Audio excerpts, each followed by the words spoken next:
1 litre petrol की कीमत जंग के बाद कितनी हो सकती है? 250 रुपये, 300 रुपये, शायद 150 रुपये पे आ जाए। पाकिस्तान जो है अगर वो ईरान से तेल खरीदता है तो ये वारे वाला सौदा नहीं होगा। उसकी प्राइस क्या पाकिस्तान को सूट करेगी, क्या वो प्राइस डिस्काउंट पे होगी, ये अगेन सवाल है। आपने रशिया का भी सुना होगा।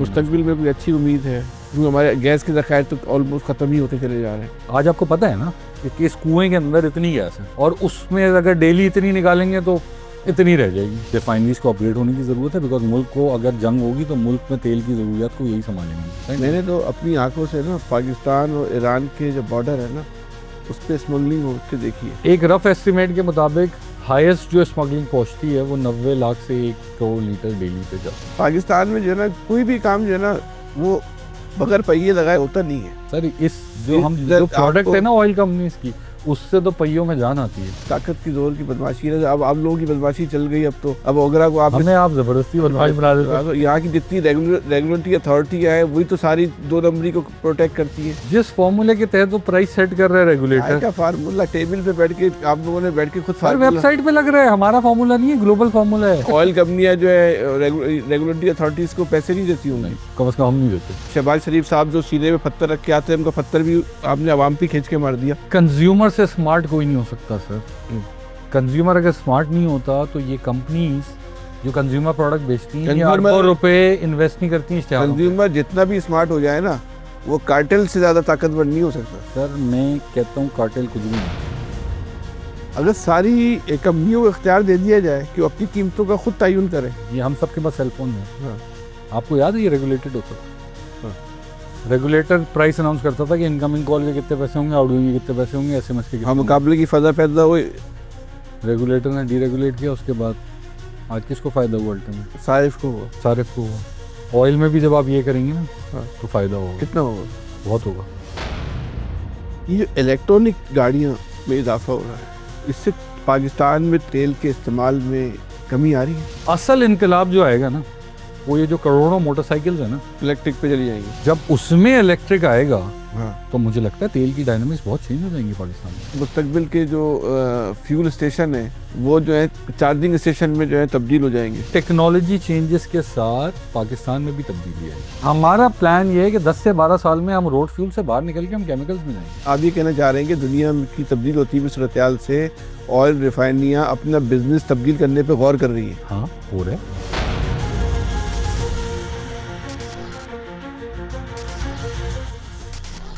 औज़ुबिल्लाहि मिनश्शैतानिर्रजीम, बिस्मिल्लाहिर्रहमानिर्रहीम। आज हमारे साथ पावर कास्ट में मेहमान हैं सी एनर्जी के वाइस चेयरमैन उसामा कुरैशी साहब। ये इसका ऑयल मार्केट के इनको हम एक्सपर्ट भी कह सकते हैं। इस वक्त जो दुनिया में बदलते हुए हालात हैं, ख़ासतौर पर पाकिस्तान में जो ऑयल की कीमतों पे जो उसके असरात पड़ रहे हैं उन पर इनकी जो है वो गहरी नज़र है। इसीलिए हमने इनको आज आपके सामने लेकर आए। इनसे पूछेंगे इस वक्त की जो सूरत हाल है। कैसे उसामा भाई? खैरियत से? अल्हम्दुलिल्लाह। फैसल भाई आप बताइए। बस भाई पहला सवाल ये करते हैं कि पाकिस्तान में अपना ये तेल का ज़ख़ीरा कितना है?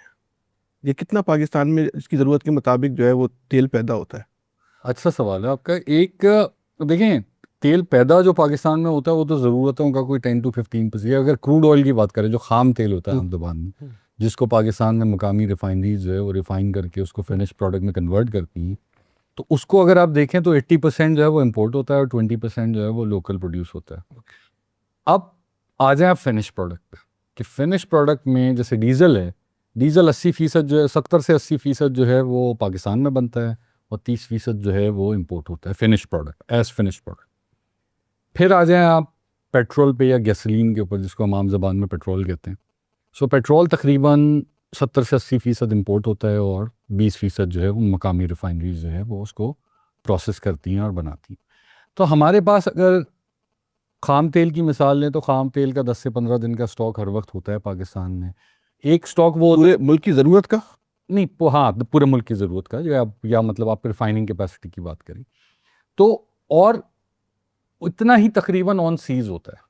ठीक है, जो समंदर में जहाज़ों में आ रहा होता है। आप ठीक है, आप फिनिश प्रोडक्ट पे आ जाए पेट्रोल और डीजल पे, 20 से 25 दिन का स्टॉक ठीक है पाकिस्तान का की ज़रूरत के मुताबिक, ठीक है, कमर्शियल जिसको हम कहते हैं कि कमर्शियल स्टोरेजेस के अंदर मौजूद होता है।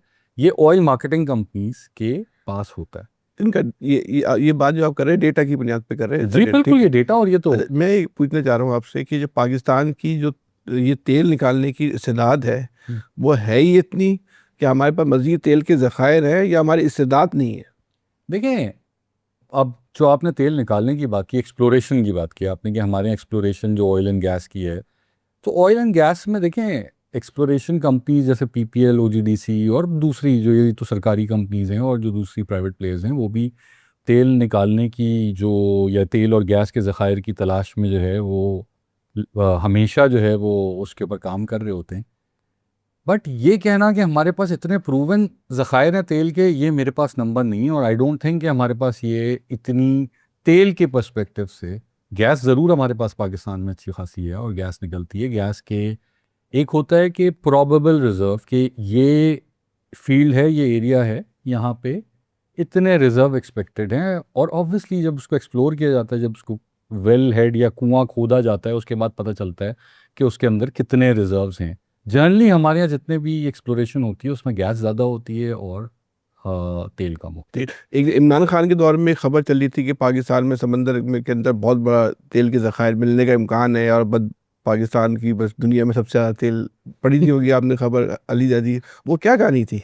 देखिए, मैं नाम लेके किसी गवर्नमेंट का या किसी प्राइम मिनिस्टर का नहीं, हाँ ज़रूर वो बातें ज़रूर हुई थी। हाँ, देखिए, बहुत ही मुझे लगता है कि वो बहुत अर्ली स्टेज की अनाउंसमेंट थी। ओके। मैं अपस्ट्रीम का स्पेशलिस्ट नहीं हूँ, लेकिन इतना बेसिक इन्फॉर्मेशन मुझे ज़रूर पता है कि पहले एक प्रोबेबल, मतलब ज़मीन है ना, ज़मीन के अंदर एक एनालिसिस और इसके एक्सपर्ट होते हैं जो बताते हैं कि इस ज़मीन पे से या इस समंदर के अंदर से इतना पोटेंशियल है, यहाँ पे तेल या गैस हो सकता है। अब वो अनाउंसमेंट इतनी बड़ी बड़ी हो गई कि यहाँ से तो मुल्क के कर्जे उतर जाएंगे, जो कि without even getting into proof of concept या एक पहली ड्रिल से पहले ही आपने इतनी बड़ी बड़ी अनाउंसमेंट कर दी थी और पाकिस्तान में लोग जो है बड़े उम्मीद लगा के बैठे हुए थे कि ये अगर एक्सप्लोरेशन कामयाब हो जाती है तो पाकिस्तान शायद तेल के मामले में खुद कफील हो जाए, तेल और गैस के मामले में। अच्छा, एक और भी चीज़ है, ये समंदर के अंदर के ज़खायर की बात हो रही है। हाँ, समंदर के अंदर ड्रिलिंग बड़ी मुश्किल चीज़ होती है और समंदर के अंदर ड्रिलिंग के बाद उसको वापस ऑन शोर पहुँचाने के लिए, मतलब समंदर में बीच में आपको तेल मिल गया, गैस मिल गई, बट उसको आपने बाहर निकाल के बाहर निकाल के ज़मीन पे भी तो लेके आना है ना, जहाँ से आपने कंजम्पशन करनी है। So it's a huge process. वो मेरे हिसाब से अब बिट प्री मेच्योर अनाउंसमेंट थी, वो उस स्टेज के ऊपर जो है वो होनी नहीं चाहिए थी। बट अगेन बातें ज़रूर होती हैं इसके ऊपर और दे आर स्टडीज़ अवेलेबल कि जिसमें ये कहा जाता है कि पाकिस्तान में ऑफशोर ड्रिलिंग की। फिर बाद में एक और खबर आई कि ज़खायर तो निकल आए थे लेकिन सऊदी अरब अमेरिका ने दबाव डाल के जो है रोक दिया ताकि पाकिस्तान जो है खुद कफील ना हो जाए। ये सब आपको पता है, सोशल मीडिया की बातें हैं और ये सब ऐसा नहीं था। प्रैक्टिकल वर्ल्ड में या बिजनेस वर्ल्ड में जो इतने मिलियन डॉलर इन्वेस्ट कर रहा है वो इसलिए इन्वेस्ट नहीं कर रहा कि बाद में किसी मुल्क का दबाव आ जाए और जो है वो ख़त्म हो जाए। आई थिंक ये सब सोशल तो वो कोई प्राइवेट कंपनी कर रही थी तजुर्बा? आई थिंक उसमें कोई 2-3 लोग, हमारी सरकार की कंपनीज भी थी कितने और पैसे 2-3 डूबे होंगे उसमें? वो तो उनको खुद लगाने होते हैं। देखिए, पॉलिसी ये नहीं कि गवर्नमेंट देती है वो पैसे, गवर्नमेंट एक पॉलिसी अनाउंस करती है, उस पॉलिसी के अंदर रहते हुए कि अगर आपकी सक्सेस होती है और जो वहाँ से ज़खायर निकलेंगे उसका ये रेट मिलेगा। ठीक हो गया। और ये बड़ा मुश्किल काम है फैसल भाई, ये बड़ा आसान काम नहीं है। बाज़ दफ़ा मिलियंस ऑफ डॉलर आप वेल हेड को, मतलब आसान अल्फाज में कहें, अगर कुआं खोदने पे लगाते हैं और वहाँ सक्सेस नहीं होती तो पैसे डूब भी जाते हैं। ठीक है। सो इसीलिए अगर आपने देखा हो पाकिस्तान में पॉलिसी इतनी लुक्रेटिव नहीं थी पास्ट में, आज से तो मैं आपसे इस बात को वो जो खुदाई हो रही थी उसमें सरमायाकार कंपनियों के अरबों डॉलर जो है उस समंदर में डूब गए। अरबों डॉलर नहीं कहूँगा, मैं कहूँगा करोड़ों डॉलर लगे होंगे और वो डूबे होंगे। डूब गए। मेरे पास एग्जैक्ट नंबर्स नहीं है, लेकिन अगर वो सक्सेसफुल नहीं हुई और वहाँ ड्रिलिंग हो रही थी तो दैट मीन्स डूब गया। ठीक। तो भाई ये जो फिनिश तेल है बिल्कुल इसको आप एंड कंज्यूमर को देते हैं जी। और जो वहाँ से आ रहा होता है उसमें कितनी ये लागत आती है? अच्छा, ये बड़ा इंटरेस्टिंग सवाल है। देखें, जो हम प्राइसेस देखते हैं ना जनरली, आजकल आपने देखा होगा फ्यूल एक्सपर्ट ट्विटर पे भी भरे हुए हैं, $89 चल रहा है। भरे हुए हैं, तो ब्रेंड की प्राइस देखते हैं, वो कभी किसी की प्राइस देखते हैं, गूगल पे सर्च किया क्रूड ऑयल की क्या प्राइस है। वो क्रूड ऑयल सैकड़ों किस्म के होते हैं। ये जो बेंचमार्क जिनको हम देखते हैं, क्रूड ब्रेंट लिखा हुआ है, अब पाकिस्तान स्टॉक एक्सचेंज में हर शेयर का एक सिंबल होता है, हाँ। या उसका कोड कह लें आप। इसी तरीके से इन क्रूड ऑयल्स के भी बेंचमार्क्स हैं, इनके कोड्स हैं। अब जहाँ ब्रेंट लिखा हुआ था वो एक्चुअली फिजिकल क्रूड है ही नहीं, वो पेपर ट्रेडिंग के लिए एक सिंबल यूज होता है। अच्छा। एक टर्मिनोलॉजी है डेटेड ब्रेंट। अब डेटेड ब्रांड जो है ना वो फिजिकल उसके लिए यूज, अपनी टेक्निकल बातें हैं, बट हम अच्छा, ये आपको एक आसान और सादा लफ्जों में बताया कि जो पाकिस्तानी है, एक आम पाकिस्तानी, उसको अगर ऑयल की कीमत देखनी है कि उसके मुल्क पे उसके क्या असरात आएंगे, तो वो कौन सा सैंपल देखे? देखें, अगर खाम तेल का उसने देखना है तो दुबई या गल्फ बेंचमार्क होता है। दुबई। अच्छा, अगेन वो एफओबी प्राइस होती है, यानी कि वो उसमें ना फ्रेट शामिल होता है, उसमें ना प्रीमियम शामिल होता है, उसमें ना इंश्योरेंस, वो उस मुल्क का उस गेट की प्राइस होती है उस पोर्ट की जहाँ पे वो दरियाफ्त हुआ हुआ होता है या जहाँ से आप खरीद रहे हो। उसके बाद वो जहाज़ आपको उसको लोड करना होता है, जहाज़ में तो पोर्ट चार्जेस होते हैं, जिस जहाज़ से आप जिस पे लोड करेंगे उस जहाज़ का किराया होता है, उस जहाज़ का इंश्योरेंस होता है। फिर यहाँ पे आप आते हैं तो यहाँ पे पोर्ट चार्जेस होते अब हैं। तो आपने हुर्मुज़ का भी खर्चा होगा। जी, अब आप उसका भी खर्चा बढ़ गया, अभी तो बाबुल मंदब का भी खर्चा शायद बढ़ जाए। तो बाबुल मंदब के बंद होने की भी बातें हो रही हैं। ये दुनिया के दो बड़े चोक पॉइंट्स रूट हैं। पाकिस्तान का यही है। पाकिस्तान के दो ही राउट हैं, एक देखिए 3 राउट हैं एक्चुअली, अगर वैसे देखें जनरल जो पाकिस्तान में क्रूड आता है। हमारी रिफाइनरीज हम तो यूएस से भी लाते हैं, हम तो अफ्रीका से भी लाते हैं। सो हमने तो पिछले साल से ही अपनी पॉलिसी चेंज कर ली थी इसके ऊपर। बट जनरली फुजैरा से आता है, जिसमें आबना हुर्मुज़ बीच में नहीं आता। ठीक। लेकिन जो अबू धाबी से, जो बाकी पोर्ट से आता है, वो आबना हुर्मुज़ के थ्रू आता है। कतर से जो आता है, कुवैत से जो आता है, वो सारा स्ट्रेट ऑफ हुर्मुज़ से आता है। इसी तरीके से सऊदी अरब से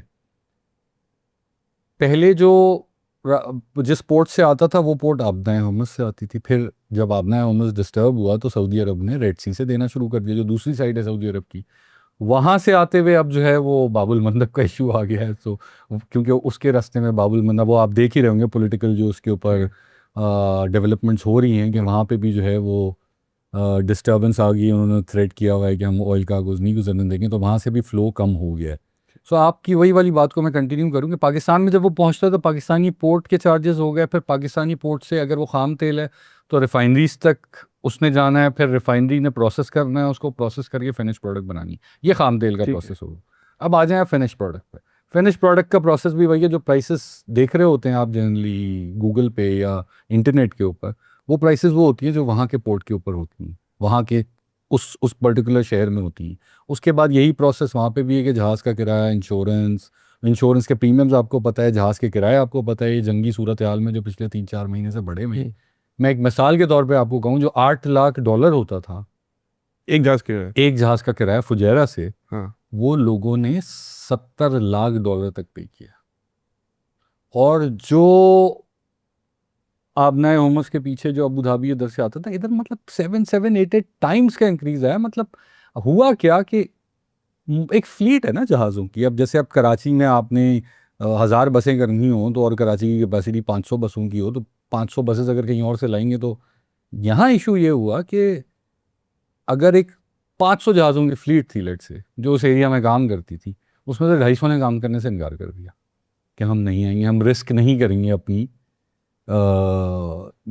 अपने जहाज़ को कि वो एक उस एरिया में जाए जहाँ कॉन्फ्लिक्ट है। क्योंकि उनको डर था कि अगर वो भले इंश्योर्ड हो या कुछ भी हो, बट अगर उनका नुकसान हो जाता है तो उससे जो है, या उनका जहाज़ को अगर नुकसान पहुंचता है, उनके बिजनेस के ऊपर इफेक्ट करता है। तो अभी तक वही तरह की सूरत हाल है कि जो अवेलेबिलिटी ऑफ शिप्स है वो भी बड़ा मुश्किल है। फिर बीच में आपने सुना होगा हमारे शहर के नाम पे एक जहाज़ था जो बड़ा मशहूर हुआ सोशल मीडिया पे, एमटी कराची के नाम पे, कि वो आबना मुझसे गुजर के आ गया, क्योंकि वो पाकिस्तान नेशनल शिपिंग कॉरपोरेशन का जहाज़ था। और हमें ईरानियन गवर्नमेंट ने और बाकियों ने अलाउ किया कि वो आबना हुर्मुज़ में चला जाए और वहाँ से तेल लेके आ, जो जाहिर सी बात है, वो जब हमारा अपना जहाज़ गया तो उसका किराया कम था, उसका उसका जो है वो एडवांटेज मिला हमें। तो ये जो अगेन इंटरनेट पे पब्लिश होने वाली प्राइस आपकी पंप प्राइस नहीं हो सकती। अच्छा, पाकिस्तानी कौन सी वो देखे? दुबई। दुबई देखते हैं, क्योंकि हम अरब गल्फ से लेते हैं ना सारा कुछ। तो अरब गल्फ कह लें, दुबई कह लें, तो दुबई बेंचमार्क एक सिंबल का नाम है, ठीक तो है। उसको बेंचमार्क करते हैं। उस वक्त ये असल में जब ऑयल प्राइस खोलते हैं ना, सबसे ऊपर वो बढ़ने ये आ रहा होता है, तो लोग इसलिए कि वो सब्सक्रिप्शन, तो बेसिकली इन प्राइसेस को, अरब गल्फ की प्राइसेस को देखने के लिए ना आपको प्लैट्स की सब्सक्रिप्शन लेनी पड़ती है, अच्छा। जिसके काफ़ी हैवी प्राइस है। तो इसीलिए अभी हुकूमत ने ओगरा की वेबसाइट पे पब्लिश करना शुरू कर दिया है वो प्लैट्स का। तो आप डेली बेसिस पे ओगरा की वेबसाइट के ऊपर वो प्लैट्स देख सकते हैं, क्योंकि वो गूगल पे फ्री अवेलेबल नहीं होता। ओके। That's why. तो ब्रेंट इजीली, जब आप क्रूड ऑयल लिख के सर्च करते हैं तो ब्रेंट इजीली अवेलेबल हो जाता है। या लोग अमेरिकन क्रूड या उसकी बात करते हैं, तो एशियन ममालिक में तकरीबन ज़्यादातर मुल्कों में एजी बेंचमार्क यूज होता है, अरब गल्फ बेंचमार्क। उसामा भाई, ये जो अब हम लीटर के हिसाब से बात करके ये जो पाकिस्तान में जो 20% ऑयल दरियाफ्त करते हैं, उसकी आप उसको फिनिश करते हैं, वो पर लीटर कितने का पड़ता है? देखिए पर लीटर की जो प्राइसिंग है, अगेन वहां से खाम तेल निकलता है, वो देखिए, उसमें आपका ऑयल का खर्चा नहीं है, उसमें आपका शिपिंग का खर्चा नहीं है। शिपिंग नहीं, बट ट्रांसपोर्टेशन तो फिर भी है ना, वो तो ट्रांसपोर्टेशन तो ये ना चलते बट हुए आ जाएगा। इसकी जो प्राइस पे करनी पड़ती है ना, वो डॉलर में ही करनी पड़ती है, और वो बेंचमार्क होती है इंटरनेशनल प्राइस के। सो अगर लेट्स से कोई भी कंपनी जो कि एक्सप्लोरेशन कंपनी है, वो तेल निकल रहा है, कि प्राइस ज़रूर पाक रुपीज़ में देगी, लेकिन वो बेंचमार्क होगी या वो मल्टीप्लाई होगी डॉलर रेट की बेसिस के ऊपर, तो उसकी प्राइस सेट डॉलर में होती है, आपको देना। नहीं, पाकिस्तान में जो तेल निकलता है जी, उस वो भी डॉलर। पूरा अमल आउटसोर्स हुआ है? नहीं, वो कंपनीज के पास होता है ना। नहीं, कंपनी प्राइवेट है? नहीं, प्राइवेट भी है, सरकारी भी है। सरकारी भी है। हाँ। तो फिर तो कंपनियों की इसको मोनोपोली नहीं कह सकते। देखिए, मैंने अगेन जैसे हमने शुरू में डिस्कस किया कि वो आपको पॉलिसी तो कोई ना कोई देनी है ना। नहीं, पॉलिसी तेल निकल रहा है, अगर वो उसके ऊपर इन्वेस्टमेंट कर रहे हैं एक फील्ड के ऊपर, और उसके ऊपर इन्वेस्टमेंट करके वहां से गैस और तेल निकाल रहे हैं, तो उसकी प्राइस तो उनको मिलनी चाहिए ना। नहीं, वो तो आपकी बात सही है। देखिए, अगर आप दुबई से, सऊदी अरब से महंगा तेल खरीद रहे हैं, तो इसकी वजह ये है कि जंगी हालात हैं, उनके एक रूट का मसला है, उनके अपने मुल्कों में जंग लगी है।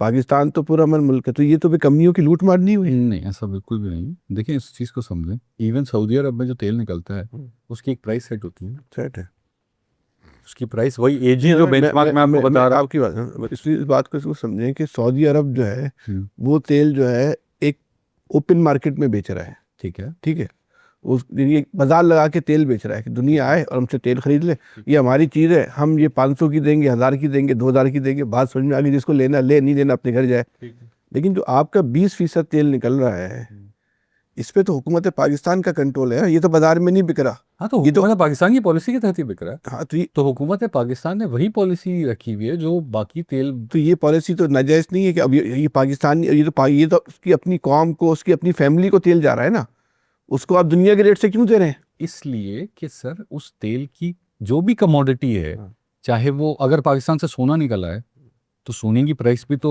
वही होगी ना जो इंटरनेशनल में हर कमोडिटी की प्राइस है। अगर पाकिस्तान में वीट की फसल होती है, तो वीट की प्राइस भी। अगर आपके इस फार्मूले को मान लिया जाए, इस नजरिए को, तो फिर जो पाकिस्तान में तेल की कीमत है, तो फिर सऊदी अरब में भी वही होनी चाहिए। फिर हमारे इतना सस्ता तेल क्यों है? बिल्कुल नहीं है सस्ता। अब मैं आपको बता देता हूँ, पर बहुत अच्छा सवाल पूछा आपने। दुबई में डीजल की और पेट्रोल की प्राइस जो पंप पे बिक रही है, वो एग्जैक्टली वही प्राइस है जिस प्राइस पे आप उनसे फिनिश प्रोडक्ट इंपोर्ट करते हैं। हम क्योंकि इंपोर्ट करते हैं, तो उसमें हमें वहां से यहाँ तक लाने की लागत ऐड हो जाती है, यहाँ पे टैक्सेस ऐड हो जाते हैं, इसलिए पंप यही तो मैं आपसे कह रहा हूँ कि जब आप इस पे तो ये लागत भी ऐड कर रहे हैं ना। हाँ, ये जो पाकिस्तान का तेल है, इस पे तो ये लागत नहीं आ रही। लागत नहीं आ रही, बट पाकिस्तान की जो बेंचमार्क है उस तेल को बेचने का, अगर वो किसी रिफाइनरी को बेचता है, हाँ। तो वो बेंचमार्क तो वही है, बट वो ओवरऑल बास्केट, क्योंकि रेगुलेटेड बास्केट है, उस ओवरऑल बास्केट में वो फायदा पास ऑन होता है। दूसरा उसका क्या बेनिफिट है? उसका बेनिफिट ये है कि उसके लिए आपको डॉलर रिजर्व नहीं कम करना पड़ता, आप पाकिस्तानी रुपीज में पैसे लेते नहीं। सो उसकी वजह से आपका डॉलर रिजर्व कम नहीं हो रहा। जो डॉलर रिजर्व की बात इदारों की और एक कार्टेल कह सकते हैं हुकूमत पाकिस्तान के, कार्टेल इसको तो एक सिस्टम बन गया है कि तो लूटमार है। अगर 20% तेल तो आप यहाँ पे जो है 50 रुपए में बेच सकते हैं। ऐसा नहीं है, बिल्कुल 50 रुपए में नहीं बेच सकते। अगेन मैंने आपको कहा, खाम तेल को प्रोसेस करने की भी एक लागत है, आ गई। ठीक है, वो सब आ गई। फिर दूसरा, जब आपकी इकोनॉमी ओवरऑल डिपेंडेंट हो इंटरनेशनल इंपोर्ट्स के ऊपर, तो आप एवरेज आउट करते हैं प्राइस, तो उसका इम्पैक्ट नहीं दिखता आपको। अब मैं जैसे आपको दुबई की या यूएई की मिसाल दी मैंने आपको, एग्जैक्टली वही प्राइस पास ऑन होती है। सऊदी अरब में सब्सिडी देती है गवर्नमेंट, पंप प्राइस के ऊपर सब्सिडी देती है, वो उस प्राइस को नहीं छेड़ती जो प्राइस उनकी इंटरनेशनल सेट हुई है बेंचमार्क। सो ये उस सूरत में अगर आप 100% प्रोड्यूस कर रहे हैं, तो फिर आपकी इंपोर्ट की लागत ही खत्म हो गई, तो फिर आपकी प्राइस में इंपोर्ट की कॉस्ट निकल जाएंगी, जो इंपोर्ट से रिलेटेड आपकी कॉस्ट नहीं होगी। तो दिस इज द रीजन। तो एक लीटर में कितने का पड़ता है फिनिशिंग? 1 लीटर क्या, डीजल या पेट्रोल या पेट्रोल? देखिए, आजकल जो एक्स रिफाइनरी प्राइस है वो 220 रुपए है मेरे ख्याल। ये तो वो हो गई कि जो आप वहाँ से लेके आ रहे हैं। नहीं, वहां से नहीं लेके आ रहे, ये मैं टोटल बास्केट प्राइस बता रहा हूँ। जो एक्स रिफाइनरी प्राइस जिस पे कैलकुलेट होती है, वो 220 रुपए है। हाँ अब पंप प्राइस अगर 320 रुपए है या 310 रुपए है तो उसके अंदर टैक्सेस और फ्रेट और मार्जिन और हर चीज शामिल होती है, उसके बाद जो है वो पंप प्राइस बनती है। ठीक है। तो 1 लीटर पे एक पेट्रोल पंप का ऑयल कंपनी कितना कमाती है? 7 रुपये 75 पैसे पर लीटर। पर लीटर कमाती है एक? और डीलर जो है वो 8 रुपये 8.5 रुपए पर लीटर। नहीं, मिसाल के तौर आप ऑयल कंपनी है, oil marketing company. Oil marketing company. Oil marketing company का मतलब पेट्रोल पंप, जी यानी कि 1 लीटर पे पेट्रोल पंप का जो मालिक है वो नहीं, सॉरी, ऑयल मार्केटिंग कंपनी है। लेट्स से जितनी भी कंपनीज के आप नाम देख रहे होते हैं, पीएसओ, शेल, व्हाटएवर, हाँ ये कंपनीज हैं सही है। जो प्रोडक्ट अवेलेबल करती हैं, और जो फ्यूल स्टेशन हैं वो डीलर्स हैं उन, ठीक वो है, फ्रेंचाइजी, ठीक है। ठीक है। सो उनको वो बेचते हैं, तो इसमें 8.5 पौने 9 रुपए के करीब डीलर का मार्जिन होता है फ्यूल स्टेशन का, और 7 रुपये 75 पैसे पर लीटर ओएमसी का मार्जिन। अब ओएमसी ने क्या क्या करना है? ओएमसी ने 20 दिन का स्टॉक मेंटेन करना है एटलीस्ट। ओएमसी ने प्रोडक्ट को इंपोर्ट करना है, एडवांस में पैसे देके इंपोर्ट करना है या रिफाइनरी से खरीदना है, वो उसने इंश्योर करना। फिर उसके बाद उसने उनको सप्लाई करना है, तो इसकी भी कॉस्ट है वहाँ स्टोरेज से लेके सारी पहुँच के। तो वो ओएमसी को एक फिक्स मार्जिन मिलता है 7 रुपये 75 पैसे, जिसके ऊपर ओएमसी को बहुत एतराज़ है कि ये कम है मार्जिन। डीलर्स ने भी आपको देखा ये एतराज़ किस बात का? ये जितनी भी आपकी ऑयल मार्केटिंग कंपनी है, इनका पीएसएक्स पे जाके डेटा देखें तो इनकी आमदनी हर साल अरबों रुपए बढ़ रही है। देखें, अगर आप साइकिल में देखें ना, हाँ अगर आप, तो कभी भी ये नहीं होता कि कंसिस्टेंट हो। अब अगर आप पीएसएक्स की कंपनीज की बात करेंगे, 3-4 कंपनीज बड़ी लिस्टेड हैं जिसमें स्टेट ओन कंपनीज भी हैं, बट उनके प्रॉफिट्स की वेरिएशन भी आप देखें कि वो वेरिएशन कैसे आती है। वो वेरिएशन ऐसे आती है कि जब उनके स्टॉक्स बढ़े हुए होते हैं तो उस पर्टिकुलर साल में अगर स्टॉक बढ़े हुए थे, प्राइस ऊपर थी, वो ऊपर चले गए। जब नीचे आए तो वो नीचे चली गई, जिसके ऊपर मैं हमेशा कहता हूँ पब्लिक ही कि इन्वेंट्री गेन और लॉस जो है ये कंपनीज इसके लिए काम नहीं करती, कंपनीज अपने मार्जिन के लिए काम करती है। दूसरा, पीएसओ को अगर आप सरकारी कंपनी की बात करें, जो ऑयल मार्केटिंग कंपनी पड़ी है, 3.5 ट्रिलियन रुपए का रेवेन्यू है उसका, 3,500 अरब रुपए का रेवेन्यू है उसका। तो चलो मैं ना, तो उसके ऊपर अगर वो 20 अरब रुपए प्रॉफिट कमाता है तो नेट मार्जिन निकाल के देखें तो कुछ भी नहीं बनता। तो 7 रुपये 75 पैसे में जितना काम करना है आपने, दैट इज डिफिकल्ट। बड़े ऑपरेटर्स ऑपरेट कर लेते हैं वॉल्यूम की बेसिस पे, बट छोटे ऑपरेटर्स जो है वो नहीं ऑपरेट कर पाते। और वो पहले छोटे ऑपरेटर सरवाइव कर लेते थे because of this inventory gain loss thing, और अब ये जो डेली प्राइसिंग का फॉर्मूला आ गया इसमें वो भी खत्म हो गया उनका। सो मैं तो अगेन कोई ये नहीं कह रहा कि 7 रुपये 75 पैसे से 70 रुपये कर दें, या इन्फ्लेशन बेस जो अग्री हुआ है वो तो देना, क्योंकि उन एम्प्लॉयज, उन कंपनीज में जो एम्प्लॉयज काम कर रहे हैं हजारों, उनकी तो तनख्वाहें बढ़ रही है ना, हमारे पास उनकी भी तो कॉस्ट बढ़ रही है। 20 दिन के तेल का जखीरा है जी, कमर्शियल स्टॉक से। कमर्शियल। और दिफाई में, सॉरी, दिफाई में भी इतना ही होता है। रिफाइनिंग की तो बात कर रहा हूं। नहीं, दिफाई जो हमारे स्टॉक होता है, दिफाई स्टॉक स्ट्रेटेजिक देखें, स्टॉक। दिफाई स्टॉक की जहाँ तक बात है वो भी दो तरह से है। कुछ कंपनीज के पास होता है, कुछ रिफाइनरीज के पास होता है, और कुछ हमारे फोर्सेस के पास होता है। वो भी तकरीबन हमारे पास महीने, और अल्हम्दुलिल्लाह इसमें हमें कोई मसला नहीं है कि जब दिफाई ज़रूरत आती है तो पाकिस्तान की रिफाइनरीज जो है वो उसके अंदर, उसने दिखाया भी, इस जंग में भी दिखाया, पिछली जंग में भी दिखाया कि पाकिस्तान की रिफाइनरीज की कैपेबिलिटी है कि वो अपनी दिफाई फोर्सेस को जो है वो कांस्टेंट फीड कर लें। कितने अरसे तक? जब तक कर सकते हैं। नहीं, कब तक है? 2 महीने, 6 महीने, साल? नहीं, ये तो डिपेंड करता है ना। अगर आपके पास क्रूड ऑयल आना बंद हो गया, इंपोर्ट आना बंद हो गई, तो फिर तो नहीं हो सकता ना। यही तो जखीरा है, और क्या? बट इतना जखीरा तो कोई भी नहीं रखता, कोई भी 6 महीने की प्लानिंग नहीं कर सकता। आप दूसरा मुल्क की बात कर चीन लेते के हैं। पास कितना जखीरा? चीन के पास 100 दिन का होगा। ये कहते हैं 1 साल का जखीरा है। 100 दिन से ऊपर, 1 साल के जखीरा के लिए स्टोरेज चाहिए बहुत सारी। फिर वो 1 साल का जखीरा किस बेसिस के ऊपर? सो हमारे पास जो पब्लिश नंबर्स जो आते हैं वो 100 से 120 दिन का होता है। आप भारत की बात कर लो, भारत में कोई 8.5 से 10 दिन का स्टॉक जो है वो ऑन शोर होता है। बाकी जो है वो जो उनका स्ट्रेटेजिक रिजर्व है। हाँ, पाकिस्तान में एक चीज़ ज़रूर है कि एज ए स्ट्रेटेजिक रिजर्व कोई चीज़ डिफाइन नहीं हुई भी, और वो अभी एक नई पॉलिसी स्ट्रेटेजिक रिजर्व की बन रही है, जिसके ऊपर पाकिस्तान में वो स्ट्रेटेजिक रिजर्व बनाया जाएगा। वो नेशनल रिजर्व होगा, वो डे टू डे बेसिस पे यूज़ नहीं होगा, वो क्रूड ऑयल का रिजर्व होगा जो आप जिसकी तरफ निशानदेही करने जा रहे हैं। वो रिजर्व क्या होगा कि लेट्स से वो 30 दिन का, टू स्टार्ट विद 30 दिन का खाम तेल ज़ख़ीरा कर लिया।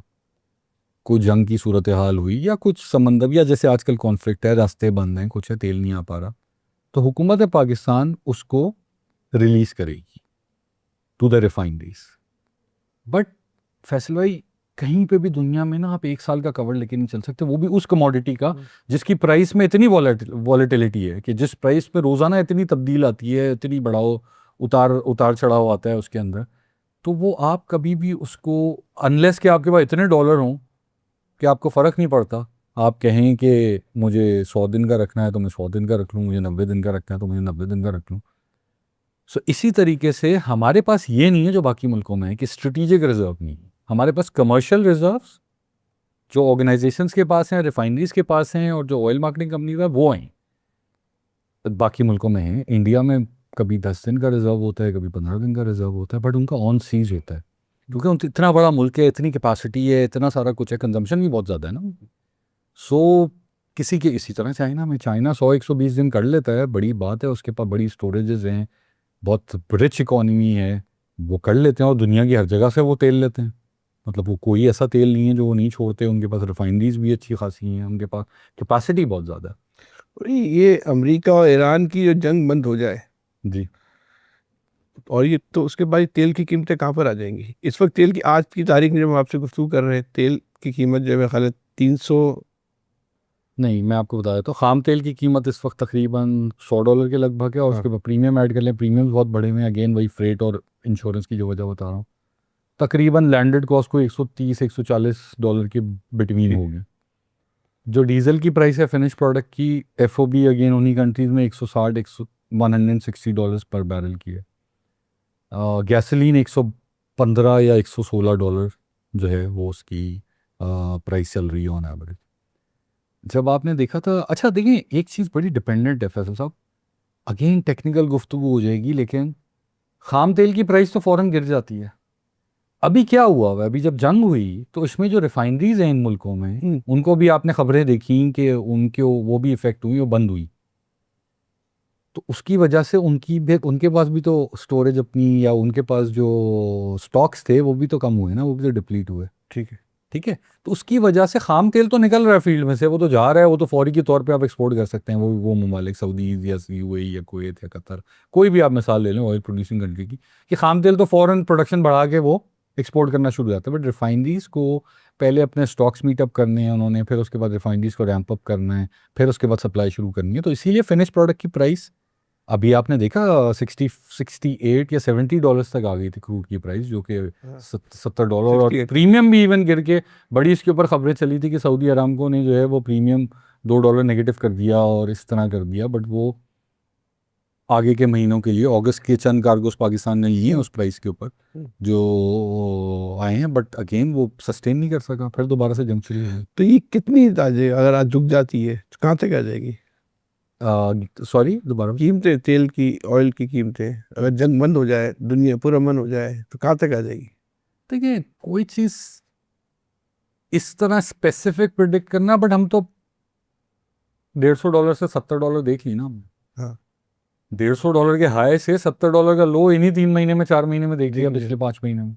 मार्च 1 से लेके अगर आप जुलाई तक की बात करें, हाँ, तो इसमें हमने जो वेरिएशन देखी, हाई था 150 का, लो था को 68 68 था। 68, हाँ, बट वो लो सस्टेन नहीं कर सका क्योंकि जंग दोबारा हाँ।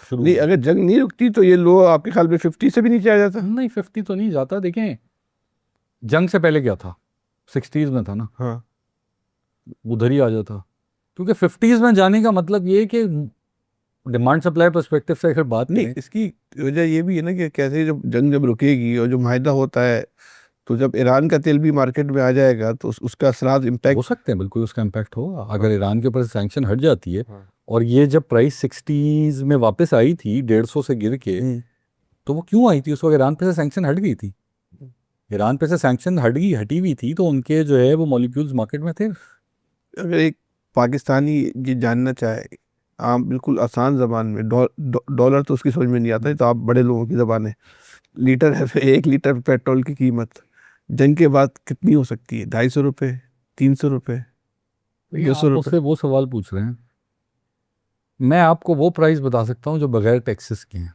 ठीक हाँ, है, टैक्सेस लगाना ना मुझे पता है गवर्नमेंट ने कितना टैक्स लगाना है ना, अगर गिरती है तो जैसे अभी मैं आपको बताता, एक्स रिफाइनरी प्राइस को $220 के करीब है, हाँ। सो एक्स रिफाइनरी प्राइस है $150 पे आ जाए,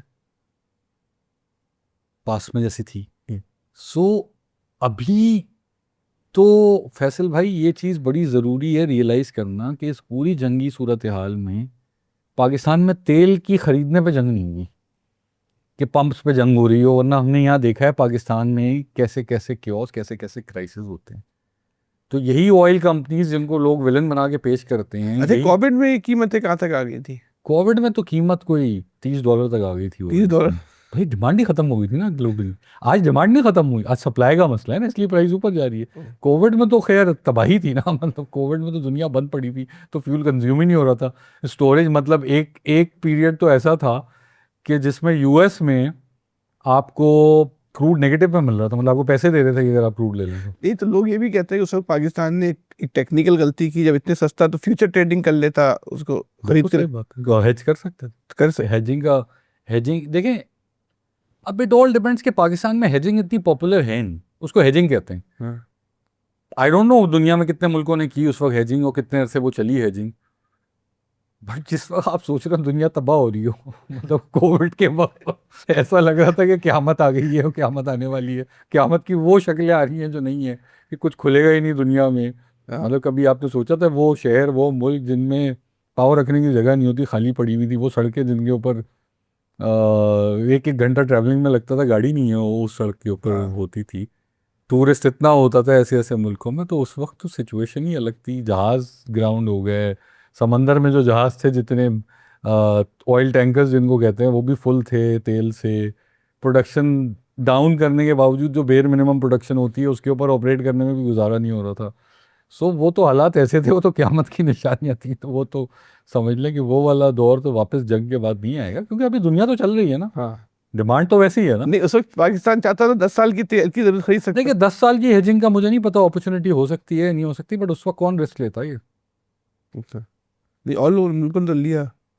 मुझे मेरे मेरे इल्म में नहीं है कि किसी मुल्क ने अगर रिस्क लिया, but I agree with you कि ये सोचना चाहिए एज ए कंट्री हमें हाँ, कि जब प्राइसेस गिर रही हों तो एटलीस्ट 6 महीने तो हेज कर लें। बट आजकल इतनी तो आदमी बोलता है ना नीचे गिर रहा है, चलो थोड़ी और गिर जाए, थोड़ी और गिर जाए। फैसल भाई आपको पता था कि ये जंग दोबारा शुरू हो जाएगी? जब हमने एमओयू साइन करा लिया, सब करा लिया, उसके बाद किसी को लगता था जंग बंद हो जाएगी? हर कोई यही एक्सपेक्ट कर रहा था कि प्राइसेस और नीचे जाएंगे। हाँ, हेजिंग में सबसे बड़ा डर क्या होता है? आज हेज कर लिया, कल नीचे चली गई तो कौन जवाब देगा? उस बंद वो मतलब जिस जो जिम्मेदार होगा उस एक्शन का, हाँ, उस हेज को अप्रूव करने वाला, वो तो उसको ये तो कोई सही। छोड़ना नहीं है उसके और साथ। भाई आपकी दुनिया भर के तेल पे नजर होती है, सऊदी अरब और ईरान का जो तेल है, खाम तेल, इनकी क्वालिटी में फर्क है। बहुत फर्क है। क्या फर्क है? ईरान का तेल बहुत ज़्यादा हैवी है। ईरान का तेल पाकिस्तान को उस वक्त सूट करता था जब पाकिस्तान में फर्नेस ऑयल के ऊपर पावर प्लांट चलते थे, अच्छा, क्योंकि उसमें फर्नेस ऑयल बहुत ज़्यादा होता है ईरान के तेल में। जब पाकिस्तान में तेल की कंजम्पशन ऑयल पावर जनरेशन के लिए होती थी, सो पावर जनरेशन में उस वक्त ईरान का तेल और आता भी था पाकिस्तान में। पाकिस्तान में सन जो 2000 अभी भी आता है स्मगलिंग हो गए। नहीं स्मगलिंग हो गई, लेकिन वो तेल अलग है, वो डीजल आता है बॉर्डर से, अच्छा, खाम तेल नहीं आता। नहीं पेट्रोल आता है। पेट्रोल भी बहुत कम आता है, सिर्फ वहीं वो बॉर्डर की हद तक अगर आता अच्छा, होगा तो आता होगा, बिकॉज पेट्रोल की ट्रांसपोर्टेशन बड़ी रिस्की है। ओके, सो इसीलिए जो स्मगल होकर आता है वो डीजल आता है, और बहुत ही बुरी क्वालिटी का डीजल होता है। अच्छा, बहुत ही बुरी क्वालिटी। लेकिन लोग तो बहुत आराम से पूरा बलूचिस्तान इस्तेमाल कर रहा है, बहुत से इलाके कराची में की जो प्राइवेट जो आपके बड़ी बसें या ट्रक वगैरह उस पर चल रहे हैं। सर उसकी वजह ये कि ये बसेस जो है 40-40 साल पुरानी मॉडल की बसेस हैं, हाँ, जिसके अंदर हर किस्म का, आप वो कहते हैं ना जब आप नई गाड़ी लें हाँ, तो उसके ऊपर एहतियात अक्सर जो है वो एहतियात करते हैं ना, अच्छी जगह से तेल डलवाएं, रिफाइन हो, क्योंकि टेक्नोलॉजी के साथ साथ जब तेल क्यों इम्प्रूव हो रहा है, तेल के अंदर नहीं क्यों तो जो स्टैंडर्ड, ईरान का, यानी कि अगर पाकिस्तान ईरान पर पाबंदियाँ ख़त्म होती हैं तो आप ये समझते हैं कि पाकिस्तान को पाकिस्तान जो है अगर वो ईरान से तेल खरीदता है तो ये वारे वाला सौदा नहीं होगा। देखें अब ईरान जब सैंक्शन हट जाती है ईरान हाँ, पे से और ईरान तेल बेचना शुरू, खाम तेल की बात कर, हाँ, देखें उनके पास एक और भी चीज़ बड़ी है, मैं इंटरेस्टिंग आपको बताऊं जो लोगों को नहीं पता। ईरान खुद डीजल और पेट्रोल इंपोर्ट करता है, डीजल कम करता है बट पेट्रोल तो इंपोर्ट करता है। अच्छा, ये जो स्मगलिंग बॉर्डर से होती है कोई ईरानी गवर्नमेंट नहीं करा रही होती है, ये बेसिकली एक लोकल आप कह लें वहाँ का इन्वॉल्वमेंट या लोकल एडमिनिस्ट्रेशन की इन्वॉल्वमेंट के साथ वो हो जाती होगी फॉर द बेटरमेंट ऑफ। पता सबको होता है, और पता सबको होता है, उधर भी पता होता है, इधर भी पता होता है, तो मतलब वो तो कोई ऐसी बात नहीं है ना, और पता सबको होता है। बट अगेन वो कोई G2G लेवल पे, गवर्नमेंट टू गवर्नमेंट लेवल के ऊपर वो स्मगलिंग नहीं हो रही या हाँ। वो प्रोडक्ट नहीं आ नहीं, रही। सही है। ये आपके बलूचिस्तान में बहुत सारे ऐसे इलाके हैं ना जहाँ आप तेल ही नहीं पहुंचा सकते, डीजल नहीं पहुंचा सकते, तो वहां से उनका गुजारा बसर वहीं से हो जाता है। चलें हम अपने आप को ये तसल्ली दे देते हैं कि वरना ऐसा है नहीं। अच्छा। और कंपनीज के पंप होते हैं वहां पे, लेकिन वो पंप पे लीगल प्रोडक्ट भेजना मुश्किल इसलिए होता है कि वो क्यों खरीदेगा जब उसको 200 रुपये कम, 100 रुपये कम पे ऊपर जो है वो स्मगल प्रोडक्ट मिल रही होगी, तो ये मुश्किलें होती। तो बट पहुंचा हर जगह सकते हैं, जब पूरे पाकिस्तान नहीं जा सकते तो बलूचिस्तान में क्यों नहीं जा सकते। सो ऐसी बात नहीं है, बट दिल को तसल्ली देने के लिए हम कह लेते हैं कि चलें ठीक है, वहाँ नहीं पहुंच पाती तो स्मगल हो जाता है। तो ईरान के ऊपर से सैंक्शन हटती है और गवर्नमेंट की कोई डील हो जाती है ईरान के साथ, तो देखना उसकी प्राइस के ऊपर बात हो सकती है ना। अगर किसी चीज़ में लॉस मेकिंग, अब खाम तेल बड़ा इंटरेस्टिंग प्रोडक्ट है, उसके अंदर एक खाम तेल है ना, उसको जब रिफाइन करते हैं तो उसमें डीजल बनता है, पेट्रोल बनता है, LPG बनती है, बिचुमेन बनता है, फर्नेस ऑयल बनता है। फर्नेस ऑयल, बिचुमेन और कुछ अलाइड प्रोडक्ट्स, उसकी प्राइस खाम तेल से भी नीचे होती है। आपको पता है ये बात? फ्यूल ऑयल की बात क्यों करते हैं कि फर्नेस ऑयल अगर 40% किसी को, आपने 100 बैरल क्रूड लेके आया आप उसके अंदर, और उसमें से 40-45 बैरल जो है वो फ्यूल ऑयल निकल आया, तो लेट से आपने $100 का लिया था वो, हाँ। तो $45 तो आपने नुकसान में बेच दिया उसमें से बना। नहीं, उसकी बाई प्रोडक्ट आ गई ना। नहीं, बाय प्रोडक्ट आ गई, बट वो क्रूड ऑयल की प्राइस से नीचे है, हाँ। तो आप रिफाइन करने के बाद भी उल्टा आप नुकसान में। हाँ। तो इसलिए ज़्यादा फ्यूल ऑयल जिस क्रूड ऑयल में होता है, जिस खाम तेल में होता है, वो तेल पाकिस्तान में रिफाइनरीज को सूट नहीं करता, बिकॉज वो लॉस पड़ जाता है उसके। ओके। पूरा खाम तेल जो होता है ना, जो आप उस वक्त भी बात कर रहे थे, पर लीटर पाकिस्तान में बनता है, तो पाकिस्तान की कॉस्ट पूरे खाम तेल में से डीजल पेट्रोल ऑन एवरेज में इंडस्ट्री का बताऊं तो 60% निकलता है डीजल और पेट्रोल। ओके। अगर 100 लीटर खाम तेल है हाँ। तो उसमें से पहले 5 लीटर प्रोसेस में ज़ाया हो जाएगा, तो 95 बचा। 95 में से तकरीबन 30 से 35 जो है वो फर्नेस ऑयल होता है, और बाकी जो है वो पेट्रोल, डीजल और सेलेबल प्रोडक्ट। तो ये फ़र्क होता है। ये रिफाइनिंग जो है ना, बड़ी कॉम्प्लेक्स इंडस्ट्री है, बड़े प्रोसेस उसका बहुत कॉम्प्लेक्स है। इतनी बड़ी बड़ी आप देखते हैं वीडियोस में और पिक्चर्स में, रिफाइनरीज का जो कॉम्प्लेक्स होता है वो कितना बड़ा होता है। It's a complex process to bring to refine fuel. अच्छा, अब आ जाएं, आप ईरान की आप बात करें, तो अगर गवर्नमेंट के साथ कोई होता है तो हमारी रिफाइनरीज हैं जो चला सकती हैं, बट अगेन उसकी प्राइस क्या पाकिस्तान को सूट करेगी, क्या वो प्राइस डिस्काउंट पे होगी, ये अगेन सवाल है। आपने रशिया का भी सुना होगा ना, हाँ। कि रशिया में जब इंडिया ने तेल ले लेके रशिया से जो है वो प्रोसेस किया, लेकिन पाकिस्तान में रशियन तेल वाइबल नहीं था। वजह? उसके अंदर भी यही वजह थी, 40-45% फ्यूल ऑयल था। अभी भी नहीं है? अभी भी नहीं। तो ये इंडिया में कैसे है? खुद रशिया में? इंडिया में उनकी रिफाइनरी टेक्नोलॉजी जो है वो अपग्रेडेड है। पाकिस्तान में तो 6 साल से रिफाइनिंग पॉलिसी पेंडिंग इतने है। अरबों रुपए का आपका प्रॉफिट हो रहा है, अपनी रिफाइनरियों को भी अपग्रेड नहीं करते? आपने रिफाइनरी के प्रॉफिट्स अभी देखे नहीं है मेरे ख्याल से। रिफाइनरी की अगर साउथ की आप 3 रिफाइनरीज के प्रॉफिट देखेंगे पिछले 5 साल 10 साल के, तो बेयरली जो है वो प्रॉफिट आया होगा, वरना most of the year survival की जंग में लड़ रहे होते हैं कि सर्वाइव कैसे करें, लॉसेज में चल रही होती हैं। तो आप मिक्स ना करें। जो PSX पे कंपनीज होती है ना, उसमें एक होती है अपस्ट्रीम की कंपनी जो एक्सप्लोरेशन कंपनीज होती हैं, वो जनरली उनके प्रॉफिट्स बहुत हाई होते हैं। फिर OMCs होती हैं। रिफाइनरीज तो बेचारी सबसे आखिर में आती हैं। रिफाइनरीज का मसला ये है कि 2019 से रिफाइनरी पॉलिसी आनी थी, जब हुकूमत ने डिसाइड किया कि हम फर्नेस ऑयल पे अपनी कंजम्पशन को या अपनी पावर जनरेशन को फर्नेस ऑयल पे नहीं करेंगे या कम से कम करेंगे। सो गवर्नमेंट ने कहा चलें अब रिफाइनरीज को अपग्रेड करना पड़ेगा। तो गवर्नमेंट ने खुद रिफाइनरीज को अपग्रेड नहीं होने दिया, बिकॉज फ्यूल ऑयल की मुल्क को ज़रूरत थी। हम तो उसके बाद, आपको पता है फैसल भाई, डिस्पाइट दिस रिफाइनिंग कैपेसिटी, जो हमारे पास 5 रिफाइनरीज हैं मुल्क में, उसके बावजूद फर्नेस ऑयल जो है वो इम्पोर्ट होता था, फिनिश प्रोडक्ट। तो अब पिछले 6 साल से वो रिफाइनिंग पॉलिसी की डिस्कशन, बहस चल रही है। रिफाइनरीज को अपग्रेड करने के लिए इन्वेस्टमेंट लेके आनी है $6 अरब की। वो इन्वेस्टमेंट केस, जिसे हम आसान अल्फाज में कहें बैंकेबल हो, इन्वेस्टर को एक रीजनेबल रिटर्न दिख रहा हो तो इन्वेस्ट करेगा ना। एक लॉस मेकिंग एंटिटी के अंदर तो इन्वेस्ट नहीं करेगा ना। तो ये फ़र्क है। कॉम्प्लेक्स इंडस्ट्री है, बट हुकूमत, अब उम्मीद ये है कि अगले मेरे ख्याल से 2 हफ्ते के अंदर हम सुने कि रिफाइनिंग पॉलिसी अप्रूव हो गई और पाकिस्तान अब, अच्छा, फिर इस पूरे क्राइसिस के अंदर और लास्ट ईयर जब हमारे पड़ोसी मुल्क के साथ हमारी एक एपिसोड हुई थी, उसमें भी रिफाइनरीज ने जो अपना रोल प्ले किया था स्ट्रेटेजिक, वो अब हर किसी को हुकूमती इदारों के अंदर समझ में आ गया है और अब इसको सीरियस नज़रों से देखा जा रहा है कि रिफाइनरीज को अपग्रेड होने की ज़रूरत है, बिकॉज मुल्क को अगर जंग होगी तो मुल्क में तेल की ज़रूरियात को यही संभालेंगी और अगले 6 सालों में पाकिस्तान को सेल्फ सफिशेंट हो जाना चाहिए कि फिनिश प्रोडक्ट इंपोर्ट ना कर सके। इसका मतलब क्या होगा? इसका मतलब सिर्फ ये होगा कि आपको सिर्फ एक चीज़ की फिक्र होगी, खाम तेल। सही है। अभी आपको खाम तेल की भी फिक्र होती है, अभी आपको पेट्रोल की भी फिक्र होती है, फिर डीजल। हम फिनिश प्रोडक्ट भी इंपोर्ट करते हैं। मैंने आपको बताया ना 70% पेट्रोल इंपोर्ट होता है, 30% वो जो है फिनिश हालत में आता वो फिनिश हालत में होता है, तो वो भी इंपोर्ट होता है। तो अगर हम 100% खाम तेल लेकर आए, इंपोर्ट करें, तो हमारे ऑयल प्राइस कम हो सकते हैं।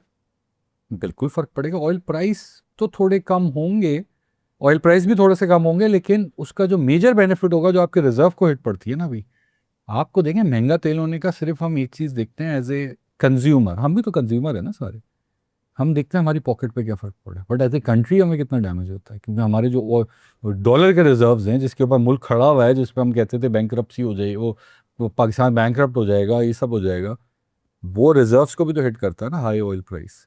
सो जब आप पाकिस्तान में रिफाइन कर रहे होंगे तो आप जो अभी आपने मुझसे एक सवाल पूछा था शुरू में कि डीजल की प्राइस इंटरनेशनल मार्केट में कितनी है और खाम तेल की कितनी है, तो अगर डीजल की 160 है और खाम तेल की आज 100 है तो $60 भी तो बचा रहे हैं आप।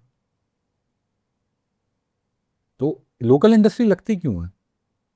ऑटोमोबाइल सेक्टर पाकिस्तान में आप गाड़ी खुद इंपोर्ट कर लें, एक लेट तो से हमारी जो रिफाइनरी है उनकी इस वक्त मौजूदा हालत में उसकी वो कितनी उनकी कैपेसिटी है अपना फिनिश करने की? इनकी कैपेसिटी तकरीबन आप लगा लें अभी भी इस वक्त नहीं, कितनी से मतलब ये है कि आने वाले तेल का कितने फीसद वो उसको फिनिशिंग प्रोडक्ट बना सकती है? जो भी आता है उनके पास 100%। 100%। नहीं, आप समझे नहीं। हम तो अगर 100% बना सकती तो 100%। अच्छा, पाकिस्तान की रिक्वायरमेंट हाँ। 100%। देखें अभी तो खाम तेल मैंने आपको बताया 80% इंपोर्ट होता है, खाम तेल, डीजल 30% इंपोर्ट होता है फिनिश, और गैसोलीन जो है वो तकरीबन 70 से 80% इंपोर्ट होता है, पेट्रोल जिसे हम कहते हैं, कि ये तो इंपोर्ट हो ही रहे हैं ना। हमारा टारगेट ये है कि डीजल और गैसोलीन इस अपग्रेड के बाद इंपोर्ट ना करना पड़े, और दूसरी तरफ जो टारगेट है जो आपने शुरू में अपने बात की थी कि पाकिस्तान में और कौन सी जगहें हैं जहां से एक्सप्लोरेशन में तेल निकाला जा सके। कौन सी है? मतलब है ऐसी जैसी बातें हुई थी, ये तजुर्बों का अमल चल रहा है या रुका हुआ आजकल? किसका ये तजुर्बे करने का, तेल निकालने चल रहा है, ये तो चल रहा है, चल रहा है। का बिल्कुल, आप देखते हैं, आप हर थोड़े दिन बाद देखते हैं कोई ना कोई कंपनी मुस्तकबिल में कोई अच्छी उम्मीद है? क्योंकि हमारे गैस के ज़खायर तो ऑलमोस्ट ख़त्म ही होते चले जा रहे हैं। गैस के बढ़ भी रहे हैं, बट अगेन डिप्लीट भी हो रहे हैं सारा में, क्योंकि बीच में गैप आ गया था कि एक्सप्लोरेशन इतनी नहीं हो रही थी। तो जाहिर सी बात है गैस की आज अगर जो गैस फील्ड दरियाफ्त थी, आपको पता है एग्जैक्टली कि 20 साल में उसके रिजर्व डिप्लीट हो जाएंगे या 25 साल में हो जाएंगे। ओके। तो आज आपको पता है ना कि इस कुएं के अंदर इतनी गैस है, आसान अल्फाज में अगर मैं कहूँ, और उसमें अगर डेली इतनी निकालेंगे तो इतनी रह जाएगी। तो आज से 20 साल पहले जो दरियाफ्तें हुई थी उनका तो स्टैब्लिश हो गया था ना कि ये इस दौर में, तो ये पिछले चंद सालों में बहुत तेज़ी से डिप्लीट हुई है फील्ड। अच्छा, इंटरेस्टिंग बात एक और ये भी है कि अभी जो हम स्ट्रेटेजिक पेट्रोलियम रिजर्व्स की बात कर रहे थे ना मुल्क में, तो ये जो डिप्लीटेड गैस फील्ड्स हैं इनको, और जो अभी मैंने एक और बात की थी कि फर्नेस ऑयल के ऊपर पावर जनरेशन ख़त्म हो गई, तो इनके टैंक्स आइडल पड़े हुए हैं मुल्क में, इनके टैंक्स आइडल लगे हुए हैं, और ये जो फील्ड्स हैं इन फील्ड्स के अंदर भी तो टैंक्स होते हैं ना, इनको यूज़ करने की बात हो रही है कि बजाय नए स्टोरेज बिल्ड करें पहले इनको देखें। उसकी स्टडी के लिए एक इंटरनेशनल कंसल्टेंट को हायर किया जा रहा है ताकि ये मुल्क में जो ऑलरेडी पैसा लगा हुआ है इसको भी एफिशिएंटली यूटिलाइज कर लें। सो हमारे मिनिस्टर पेट्रोलियम साहब इसके ऊपर काफ़ी इंटरेस्टेड हैं और उसके ऊपर जो है वो काम कर रहे हैं। तो उससे जो आपकी ज़खायर वाली बात है ना, ज़खायर रखने के लिए आपको टैंक चाहिए, तो पहले हम अपनी एग्जिस्टिंग तो देख लें ना कि जो हमारे पास है। और ये जो फर्नेस ऑयल के जो ज़खायर थे वो उनकी कैपेसिटी कितनी थी? देखें अगर ये प्रोजेक्ट हम समझें कि कामयाब हो जाता है तो फिर हमारे ज़खायर जो है 20 से 40 दिन हो जाएंगे। हमारी, हाँ हो सकता है, नहीं 20 दिन ऐड हो जाए, हो सकता है 5 दिन हो जाए, 6 हाँ, दिन हो 6 दिन हो जाए, बट कुछ ना कुछ ऐड होगा। ऐड हो जाए। तो ये तकरीबन कोई लगभग हमारा आइडिया ये है कि 5 लाख टन के करीब आपको फर्नेस ऑयल के टैंक्स अवेलेबल हो जाएंगे। ठीक है। तो एक बहुत ही बिल्कुल आसान लफ्जों में मैं उसको शायद रिपीटेशन हो जाए, लेकिन अभी वो क्लियर नहीं हो पा रही बात, कि जो खाम तेल आ रहा है और उसको पाकिस्तान में आके उसकी जो उसको फिनिशिंग की जाती है, वो पाकिस्तान जो खाम तेल की कितने परसेंट जो है आप हमारे पास बिल्कुल प्रोडक्ट बन के आ रहा है, इसको हम पेट्रोल कहते हैं या डीजल कहते हैं, और खाम तेल कितना आ रहा है? वही तो बता रहा हूँ, वापस बताता हूँ। हाँ खाम तेल अगर 100 लीटर आ रहा है हाँ तो 80 लीटर इंपोर्ट हो रहा है, हाँ 20 लीटर पाकिस्तान। पैदा होता है। डीजल 70% पाकिस्तान में बन रहा है हाँ रिफाइनरी में, 30% इंपोर्ट हो रहा है। बिल्कुल ठीक है। ये फिनिश प्रोडक्ट की बात हो रही। पेट्रोल 20% पाकिस्तान में बन रहा है, 80% इंपोर्ट हो रहा है। ठीक है, बिल्कुल ठीक है। ठीक है। बिल्कुल रवि, तो अब आप समझते हैं कि पाकिस्तान मुस्तकबिल में ईरान से तेल खरीद सकता है, या पाकिस्तान के पास की तैयारी है कि ईरान का जो तेल है जिस नौइयत का है उसको या तो वहाँ से फिनिश करके पाकिस्तान ले आया जाए, या पाकिस्तान में उसको उसके मुताबिक पाकिस्तान की ज़रूरियात के मुताबिक उसको फिनिशिंग कर ली जाए उसकी? देखें, तैयारी की कोई ज़रूरत नहीं है उसकी। हाँ फिनिश प्रोडक्ट मुझे नहीं लगता ईरान आपको दे सकता है, सही। बिकॉज ईरान के पास अपने पास शॉर्टेज है, ठीक वो इम्पोर्ट करके वापस री एक्सपोर्ट तो नहीं करेगा ना। ठीक है, तो लेकिन पाकिस्तान पाकिस्तान खाम तेल लेगा, हाँ। लेकिन खाम तेल का मसला मैंने आपको बता दिया कि उसमें 40 से 45% फर्नेस ऑयल है। अगर उसकी प्राइस इतनी कम हुई कि रिफाइनरीज को नुकसान नहीं हो रहा हुआ उनको प्रोसेस करके, और 40 से 45% जो फ्यूल ऑयल बन रहा है या फर्नेस ऑयल बन रहा है उसको आप एक्सपोर्ट कर दें, अगर इसकी मार्केट चलती रही तो बिल्कुल वायबल है। ठीक। अब बिल्कुल एक एक अवामी ज़बान में अगर बात करें कि ईरान पे से तेल की पाबंदियाँ ख़त्म हो जाती हैं तो दुनिया में तेल की कीमतें ज़मीन बोस हो जाएंगी? ज़मीन बोझ तो नहीं होंगी, बट पर फर्क पड़ेगा। फ़र्क पड़ेगा, और उस फ़र्क की नौइयत कितनी होगी? देखिए, अगेन जो एनालिस्ट कहते हैं कि अगर प्री वॉर प्राइसेस लेट्स, अच्छा फिर एक और चीज़ मद्देनजर रखिएगा फैसला भाई, ईरान के ऊपर सैंक्शन लगने से ईरान की कोई प्रोडक्शन नहीं रुक गई। हमारे बहुत सारे मुल्क हैं, हमारे पड़ोसी मुल्क, चाइना और भी बहुत सारे मुल्क जो कि डिस्पाइट सैंक्शन ईरान से तेल ले रहे थे, उनको डिस्काउंट मिल रहा था। हम तो नहीं देते सर, हम नहीं लेते थे, हम तो बट मैं बता रहा हूँ तो ऐसा नहीं कि ईरान का तेल मार्केट में नहीं था, ईरान का तेल मार्केट में था। अब आप कह रहे हैं सैंक्शन हट गई, तो सैंक्शन हटने का मतलब ये हुआ कि उसने अपनी प्रोडक्ट को बिल्कुल ओपन कर दिया। ओपन तो कर दिया, बट मार्केट प्राइस पे ले आया ना वो। आज सैंक्शन लगी हुई है तो शायद सस्ता बेचने पर तैयार था, हाँ क्योंकि बायर कम थे ना, सही बात। और अगला भी एहसान करके ले रहा था कि भाई तुम्हारी तो सैंक्शन प्रोडक्ट है, मैं ले रहा हूँ तो काफ़ी है, तो उससे डिस्काउंट आ गया हाँ कि तुम कानूनी तौर पे तो बेच नहीं सकते। हाँ जब उसके ऊपर वो कानूनी पाबंदी हट जाएगी, और हमने देखा अभी ये जो 40 दिन की पाबंदी हटी थी उसके अंदर ईरान ने कोई प्राइसेस कम नहीं की। टिका के कमाया। ईरान ने जो है वो प्राइस अपनी जो बेंचमार्क सऊदी का था या यूएई का था उसी बेंचमार्क पे बेच रहा था ईरान। वो टिका के कमाया ईरान ने। हुआ होगा, आई एम श्योर, काफी वॉल्यूम किया होगा उन्होंने। अच्छा सो ये भूल जाए वो क्यों सस्ता बेचेगा अच्छा, आपको। एक बात तो नहीं, अगर मुझे एक सवाल ये है फैसल भाई, नहीं इंटरेस्टिंग नहीं सवाल। सस्ते का मसला ये नहीं, सस्ते का मसला ये है कि तलब और रसद का फार्मूला है ना। जब तलब से ज़्यादा रसद हो जाएगी तो खुद ब खुद कीमतें एक मुकाबला कम होंगी, हाँ कम होंगी, हमने देखा ना कम हुई। हाँ। अच्छा फिर जब ईरान पे सैंक्शन हटी थी और हाँ। बीच में जो सीज फायर का पीरियड था, हाँ उस वक्त ऑयल प्राइस हाई, जब जंग पीक पे थी 148 149 पे क्रूड ऑयल प्राइस गई। हाँ जब जंग सीज फायर हुआ, मुआहिदा हो गया, तो हाँ। 67 तक आ गई। हालांकि प्री वॉर प्राइसेस भी यही थी तकरीबन, लेकिन प्रीमियम्स कम हुए। ठीक है। ठीक है, ऑयल मार्केट ग्लोबल स्टेबल होने में टाइम लगेगा, जंग खत्म होने के बाद भी। अपना उसामा भाई, ये जो ईरान पे पाबंदियां थी, तो आप समझते हैं कि पाकिस्तान ने गलती की? पाकिस्तान को भी चीन और भारत की तरह फ़ायदा उठा के ईरान से तेल लेना चाहिए था। देखिए, अगर पाकिस्तान फ्यूल ऑयल और की कंजम्पशन पाकिस्तान में ज़्यादा रहती तो फ़ायदा था बिल्कुल। बट आप मुझे एक बात बताइए, आप आईएमएफ प्रोग्राम में रहते हुए कैसे वायलेशन कर सकते हैं सैंक्शंस की एज ए कंट्री? पॉसिबल नहीं है ना। पाकिस्तान को आप कंपेयर नहीं कर अच्छा, सकते चाइना और भारत के साथ। ईरान से जो तेल स्मगल होकर आता है उससे गाड़ियों की सलाहियत मुतासर होती है, बहुत होते हैं, बहुत ज़्यादा होती है। इसीलिए आप देखें ना वो कहाँ यूज़ होता है, वो इंडस्ट्रियल पर्पस में यूज़ हो जाता है। वो बड़े, जैसे आपने बोला बसेज हैं, बसेस ज़रा हमारी सड़क पे जो बसेस चल तो रही पाकिस्तान की जो कराची की खास तौर पे कदीम आसार कदीमा के ज़माने की नहीं, बसेस भी चल रही होती। जिसकी वो सलाहियत मुतासर हो रही है तो वो जाने और उसका मालिक जाने ना, उससे हुकूमत को क्या लेना देना। लेकिन एक बात यह है कि वो जो तेल स्मगलिंग होके आ रहा है वो मजमूई जो तेल है पाकिस्तान की ज़रूरत का, उसका कितना फ़ीसद होता है? देखिए, आपने ये इश्तिहार देखा होगा, ऑयल कंपनीज की तरफ से अखबारों में गया था, आपके न्यूज़पेपर में भी आया था, जिसमें एक रफ एस्टिमेट था कि रोज़ाना 90 लाख से 1 करोड़ लीटर स्मगलिंग बढ़ गई, जिसकी वजह से हुकूमत को भी नुकसान हो रहा है क्योंकि हुकूमत टैक्सेस कलेक्ट करती है, और मुल्क में ओवरऑल पूरी इंडस्ट्री को भी नुकसान हो रहा है, बिकॉज हुकूमत ने कहा इतनी प्रोडक्शन करो, वो प्रोडक्शन बिक नहीं रही और पीछे से और सप्लाईज आई जा रही हैं। तो एक रफ एस्टिमेट के मुताबिक हाईएस्ट जो स्मगलिंग पहुंचती है वो 90 लाख से 1 करोड़ लीटर डेली पे जाती है। 1 करोड़ लीटर डेली? जी। ना क्या यार।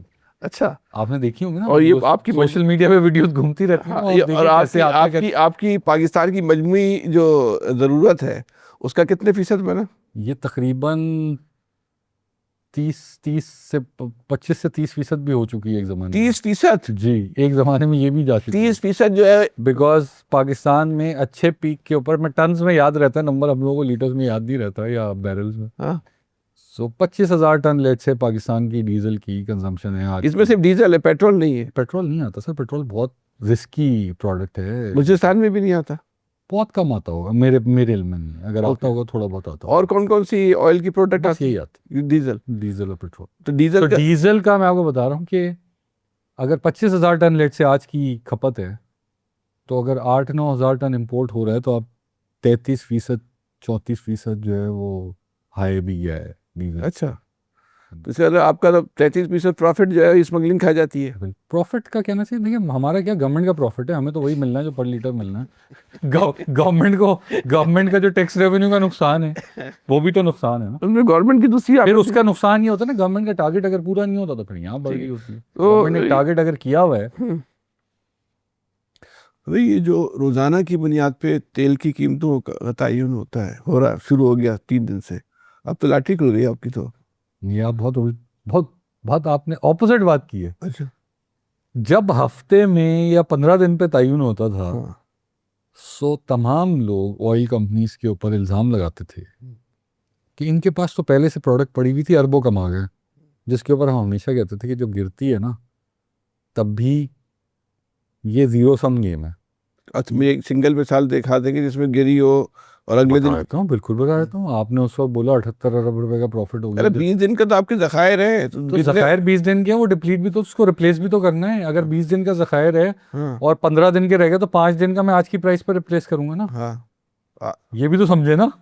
तो आज की प्राइस भी तो हुकूमत कम कर रही है ना, तो उसमें आज आपका की नुकसान। कम कर रही है, बट जब बढ़ी भी होती है, जब आपने कहा ना हुकूमत ने बढ़ा दिए पैसे, हाँ, तो आज जो मैं सोर्स कर रहा हूँ, जो हुकूमत की बढ़ी हुई प्राइस है उस पर सोर्स कर रहा हूँ ना, उसके पीछे जो फॉर्मूला है उस पर सोर्स कर रहा हूँ। डेली होने से क्या फायदा होगा कि ये सारे इल्जाम खत्म हो जाएंगे।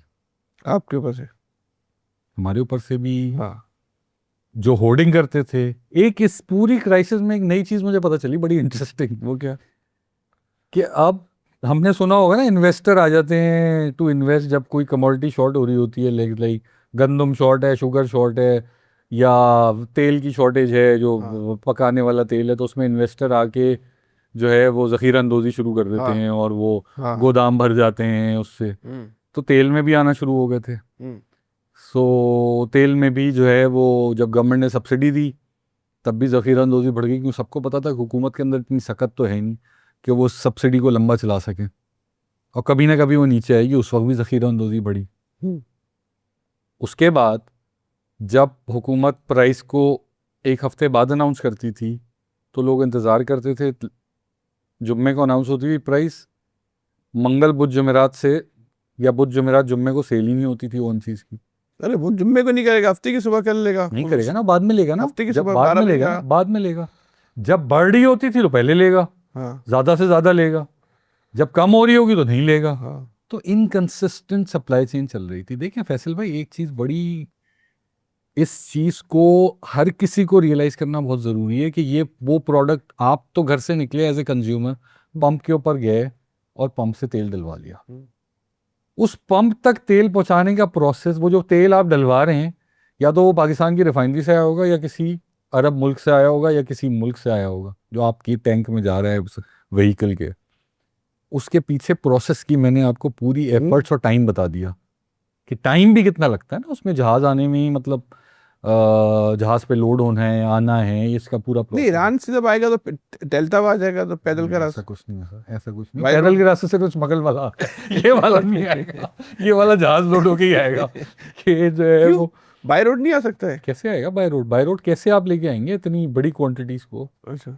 अब जैसे 1 करोड़ लीटर पे आप बड़ा हैरान हो रहे थे ना, हाँ, तो आ रहा है ना। 1 करोड़ लीटर आ रहा है, बट बाय रोड आ रहा है। कैसे आ रहा है वो आपने देखा ना, कैसे आ रहा है? वो कच्चे के मोटरसाइकिल, रास्ते से आ रहा है, रोड से नहीं आ जाएगा। आपको पता है जो एक जहाज में आता है वो कितने लीटर होता है? नहीं, वो तकरीबन तकरीबन जैसे अगर आप 1 करोड़ लीटर 10,000 अज्यूम करें, 10,000 टन है, तो 50,000 टन, 5 करोड़ से 6 करोड़ लीटर एक जहाज में आता है, जो अगर आप फिनिश प्रोडक्ट लेके आते हैं। मैंने तो अपनी आंखों से ना पाकिस्तान और ईरान के जो बॉर्डर है ना, उस पर स्मगलिंग होते देखी है। और वो इतना ही फ़र्क होता है, जो आपका जो एमिग्रेशन है उससे यहाँ से लेके उस कोने तक, मतलब एमिग्रेशन से उधर आ रही होती है, वो टूटी फूटी गाड़ियाँ होती हैं, उसमें कच्चे के रास्ते से आ रही होती है। मैंने भी देखी है वीडियोस बहुत सारी है, अभी तो मैं तो अपनी BBC में आंखों भी। से देखी है। लेकिन जब आप पक्के रास्ते से बनी हुई सड़क से लेकर आएंगे तो आपका सी का खर्चा और आपका ये जो। नहीं, बिल्कुल बलूचिस्तान के लिए ये हैं आप G2G, हाँ, बलूचिस्तान के लिए इम्पोर्ट कर लें। और और लीगल फ्यूल आए ना, हाँ, लीगल फ्यूल। इलीगल क्यों आए? लीगल फ्यूल आए ना। हाँ, ये देखिए, हर यहाँ तो ताकत की जोर की बदमाशी है। अब आप लोगों की बदमाशी चल गई, अब तो अब ओगरा को आपने हमें आप जबरदस्ती बदमाश बना देते तो यहाँ की जितनी रेगुलेटरी अथॉरिटी है वही तो सारी 2 नंबरी को प्रोटेक्ट करती है।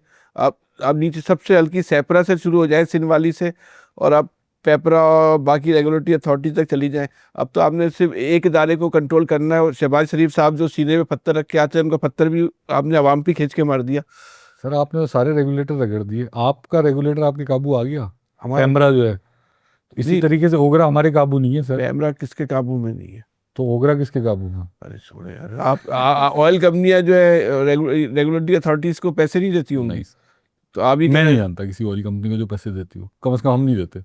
ठीक है, आप भी कहना चाह रहे हैं कि पाकिस्तान में एक ऐसा भी इदारा है, यानी कि एक ऐसी भी सनत है कि जहाँ 2 नंबरी के पैसे चलते ही नहीं है, रिश्वत चलती नहीं है। सर मैं तो अपने बारे में बता सकता हूँ, लेकिन आप मुझे बताएं एक फॉर्मूला, हाँ, जिस फॉर्मूले के तहत वो प्राइस सेट कर रहा है काय रेगुलेटर। का फार्मूला? टेबल पे बैठ के आप लोगों ने बैठ के खुद सर फार्मूला। वेबसाइट पे लग रहा है, हमारा फॉर्मूला नहीं है, ग्लोबल फॉर्मूला है। हाँ, दुनिया के बेस्ट कंसल्टेंट्स उस फॉर्मूले को। अरे सर, उसकी उसकी फिनिशिंग पर, उसकी रोज की बुनियाद पर अगर आपने 10 पैसे 20 पैसे भी आगे पीछे कर दिए, अरबों रुपए का खेल बन गया। ऐसा नहीं है सर, अरे ऐसा नहीं है। ये ओगरा को पैसे तो जाते होंगे ना? मेरी नॉलेज के मुताबिक कौन देता है पैसे? आप ये कहना चाह रहे हैं कि पाकिस्तान के अंदर एक ऐसा। आधे प्लेयर तो सरकारी हैं। हाँ, तो ऐसी बात, इसी बात के लिए देंगे ना। आधे मार्केटिंग जो ऑयल कंपनीज हैं सर, अरे मैं आपकी अगर बात को समझूं तो आप ये कहना चाह रहे हैं कि जो आप पाकिस्तान। मुझसे उगलवाना चाह रहे हैं वो आप उगलवा नहीं सकते, नहीं, बिकॉज नहीं। That's not true. नहीं नहीं, वो तो ये तो सबको पता है ना। मतलब आप ये कहना चाह रहे हैं कि पाकिस्तान के अंदर, जो आपकी बात का मफहूम मैं समझाऊं, ये लोग समझेंगे कि पाकिस्तान के अंदर एक ऐसा इदारा एक मौजूद है जो यहाँ पैसे नहीं चलते। यार ये तो इस सत्ती का सबसे बड़ा लतीफ। बिल्कुल सही कह रहे हैं आप। नहीं करे यार। सही है। अच्छा, ये लतीफ है। देखिए जब आप कंपनी से डील कर रहे हैं, काहे की तो कंपनी? situation- हर रेगुलेटरी अथॉरिटी कंपनी से डील करती है। देखिए हर रेगुलेटरी अथॉरिटी का, तो हर रेगुलेटरी अथॉरिटी को आप ये कह भी नहीं सकते वो करप्ट है। मैंने तो आपको मिसाल, आपका काउंटर सवाल दिया मैंने। क्या आप पैमरा को संभाल सकते? नहीं संभाल सकते ना, रेगुलेटर है अरे ना। सब संभालते होंगे। रेगुलेटर है ना। रेगुलेट बस बहुत सारी चीजें अजम्पशन पे है ना। चलें, ठीक है, लेकिन आपने यही कहना है कि हम नहीं देते, सही है। मैं तो ये कह सकता हूँ आपका कि मैं अपनी कंपनी के बिहाफ पे कह सकता हूँ। और फिर दूसरा मेरा मसला ये है कि इस पूरे सेक्टर में आधे से ज्यादा कंपनी तो सरकार की अपनी है। हाँ, वो कहाँ से देगी? अरे कैसे, क्या बात करिए सिस्टम में आपको।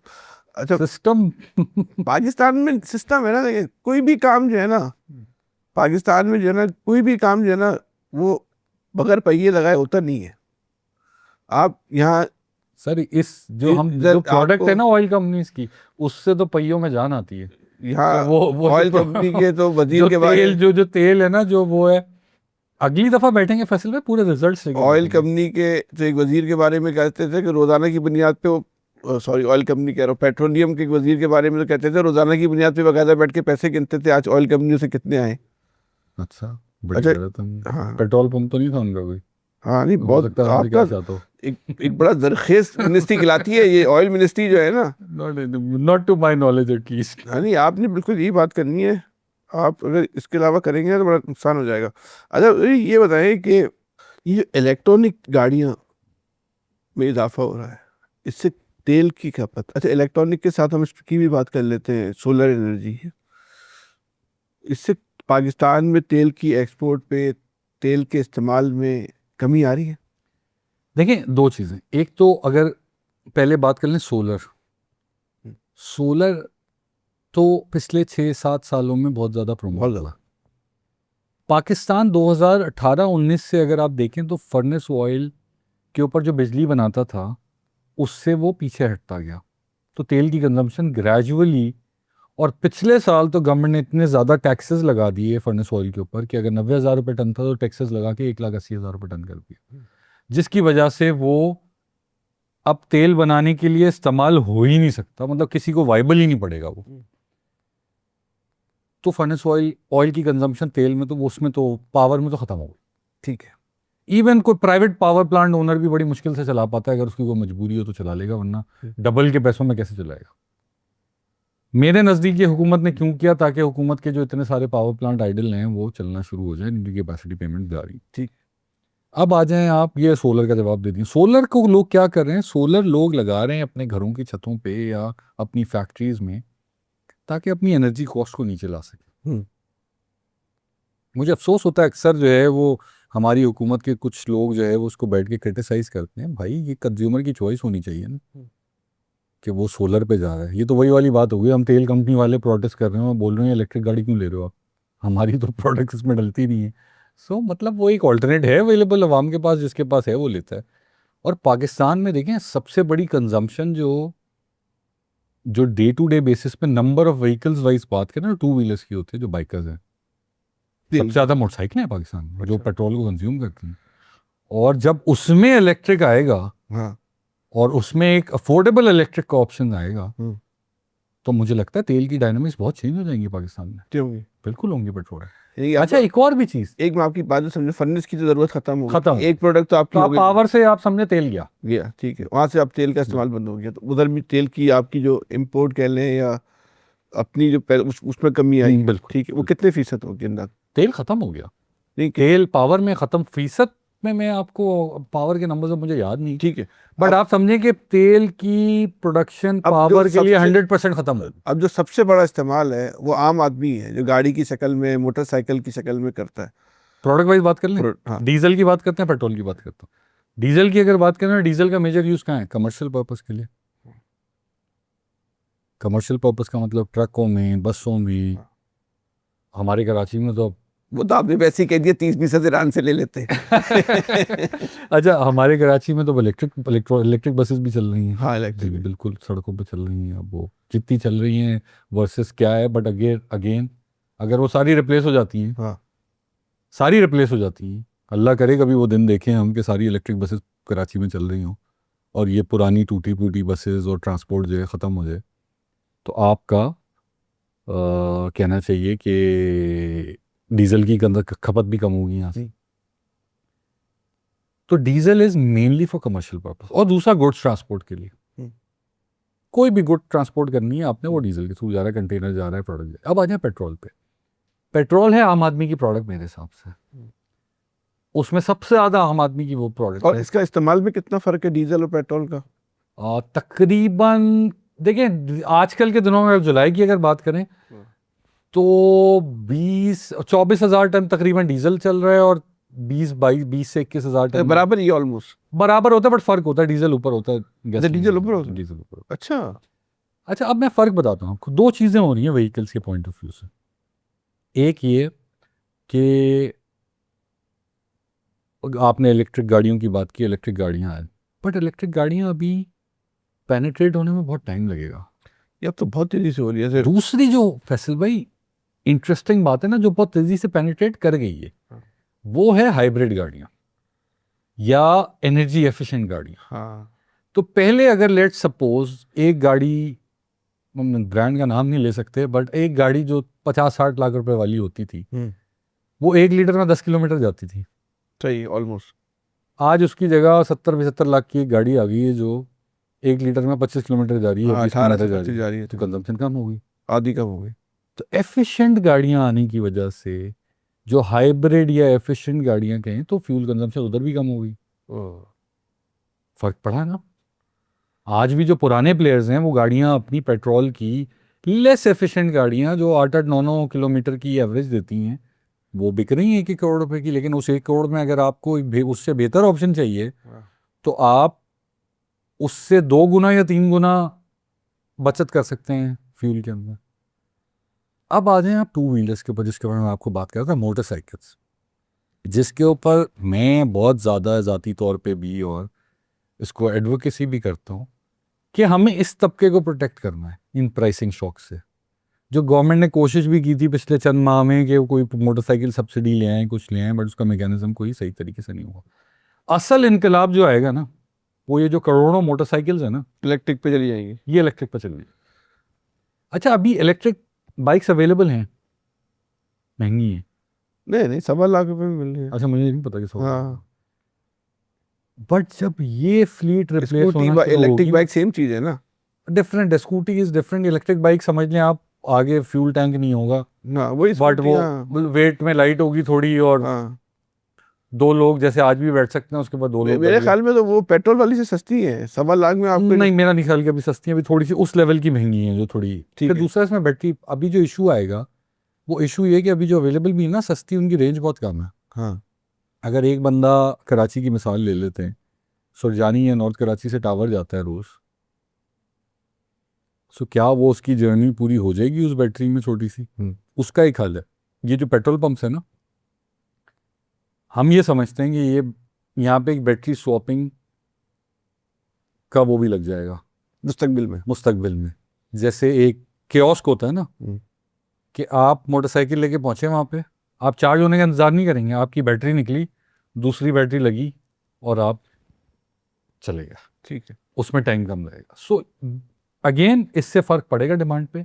अभी मुझे कोई बहुत ज़्यादा मेजर पेट्रोल की, जो आपका सवाल था कि इलेक्ट्रिक व्हीकल्स आने से या इस पे जाने से, फ्यूल ऑयल का मैंने आपको बता दिया, पावर में ज़ीरो हो गया। इधर जो है अभी टाइम लगेगा ग्रेजुअली, बट मेजर शिफ्ट आएगा यहाँ पे जब टू व्हीलर्स और थ्री व्हीलर्स जब ये कन्वर्ट होंगे, two wheelers and three wheelers. अच्छा, नहीं इस वक्त आपके ख्याल में इस वक्त जो है जिस तेज़ी से ये, एक तो आपने एक नई टर्मिनोलॉजी के लिए वो एक सवाल को उसमें इजाफा कर दिया, हाइब्रिड और गाड़ी वाला, तो इस हाइब्रिड हो गई और इलेक्ट्रिक गाड़ियाँ हो गई, तो जिस रफ्तार से इस वक्त की रफ्तार है, एक तो हो गई रफ्तार, और दूसरी जो आपने बात की लोगों का रुझान, अब करो भाई हम अफोर्ड नहीं कर पा रहे, तो जो इसकी जो रफ्तार है, मतलब एक तो प्रैक्टिकल रफ्तार और रुझान, इन दोनों को मिला ले तो और तेज़ हो जाती है। तो आने वाले वक्तों में और रफ्तार तेज़ हो जाएगी, जो लोग हर आदमी बोलता है वही लेना है, तो ये मुस्तकबिल में तो फिर पाकिस्तान में जो पेट्रोल है, जो ज़रूरत है, वो कम हो जाएगी। बट ड्रास्टिकली कम नहीं होगी। क्यों? देखिए सर, मिसाल के तौर पे Still- 5 आदमी इस कमरे में, 10 आदमी हैं, अगर 10 में से सब चार चेंज होगा। नहीं, मेरे पास जितनी मेरी मोटरसाइकिल लगा, इतनी पैसों की मुझे स्कूटी मिल रही है, तो मुझे क्या इलेक्ट्रिक बाइक मिल रही है, मैं क्यों मोटरसाइकिल रखूंगा? मैं वो वाले सेगमेंट में आपको कह रहा हूँ, टू व्हीलर वाले सेगमेंट की ड्रास्टिकली कम होगी। ठीक है। अब गाड़ी पर आ जाए। हाँ। अब तो सस्ती गाड़ी है, 40 लाख 45 लाख की भी गाड़ी आ गई। अब मेरी गाड़ी इस वक्त जो है वो 12 किलोमीटर या 9 किलोमीटर जाती है, यानी रश में 8-9 किलोमीटर या 12। अगर मैं हाइब्रिड पे चला जाता हूँ तो मुझे पता है मुझे 20 किलोमीटर तक जा सकता हूँ, और इलेक्ट्रिक तो मेरी ज़ीरो हो जाएगी, मैंने घर के अंदर एक प्लग लगाना है और वो करके जो है हो जाएगी। तो मैं क्या ज़रूरत है, मैं BC डालूंगा, कुछ करूंगा। भाई आपकी सेविंग आ रही है ना महीने की, हाँ। आपका केस जस्टिफाइड है ना, तो इसका मतलब तो होगा।